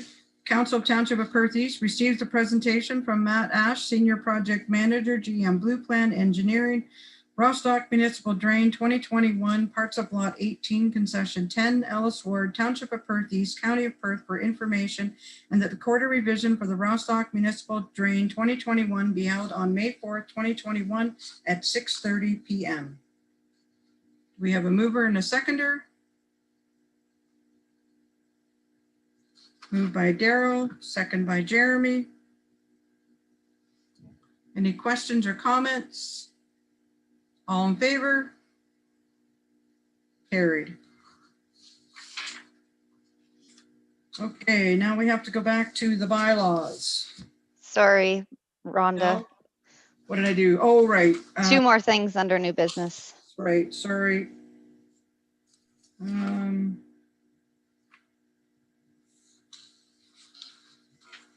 We have the council meeting times and then the quarterly reports that was pulled from consent. Oh, right, right. I have it on my notes here. I just have to read them. Okay, so council times. So tonight the meeting started at 7:30. The next meeting has to start at 7:30 because there's already been some notices gone out. Correct, Ashley? So it has to stay at 7:30? We actually did not end up sending that notice out. That's still under planning. I double checked that just before the meeting. So we don't currently have any public meetings or hearings scheduled for that meeting on the 20th. Okay, all right. So I guess what we're wondering is if we want to have the meetings at 7 p.m. We've already had that they go to 7:30 in April and then they switch back in November, but we're wondering because no one's driving anywhere, you just head into your computer room, that we switch the meetings to 7 p.m. until we come back into the chambers and then we'll have a look at it again. Does that work? Someone want to move that? Jeremy and Jerry. So 7 p.m. meetings. Okay, any questions? All in favor? Carried. Okay, and then the quarterly reports. Andrew brought that up during the consent agenda. And yes, their staff are spending an awful lot of time on telling us what they do. And I know they all are super busy. Just ask Teresa when her and I are trying to play phone tag and get a hold of each other. She's constantly has something, and I know everyone else does as well. So Andrew had talked about twice a year. Is that what? I'd like to move first and third. And the reasoning behind it is just because I think we need to do some policy reviews from some events that's happened recently. And I don't want to do that while staff is beat up on making reports. So that's what I will move. We move it to first quarter, third quarter. So first and third quarter. Okay, so Andrew's moving that. Do we have a seconder? Amanda? Comments? Okay, does anyone, I guess the comment, or do we move to what Bill provided for the fire? Just to review.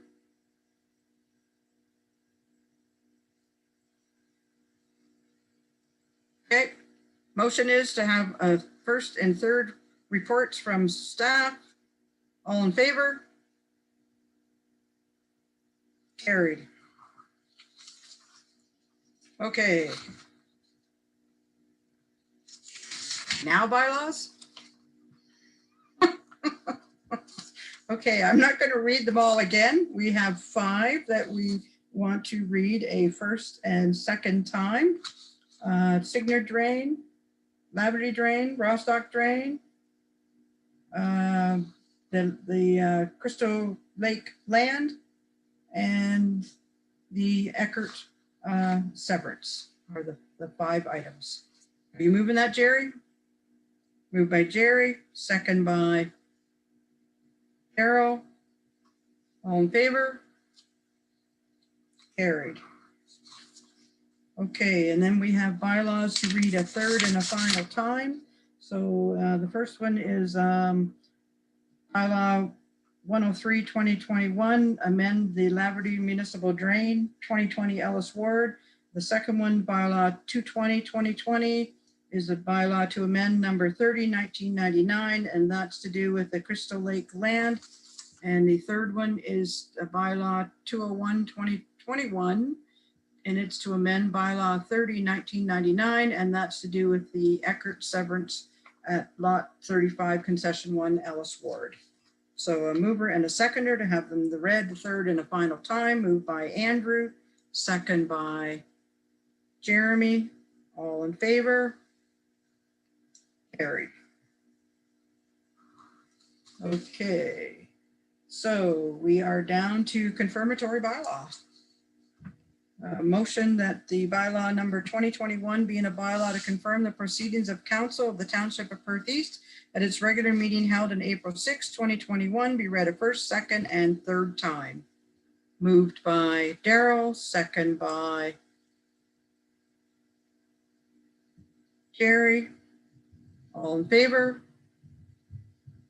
Carried. And a motion to adjourn at 10:51. Moved by Daryl, second by Amanda. All in favor? Carried. Thanks, everyone. We had a long meeting and we got through it all. And thank you for all your patience and everything else. And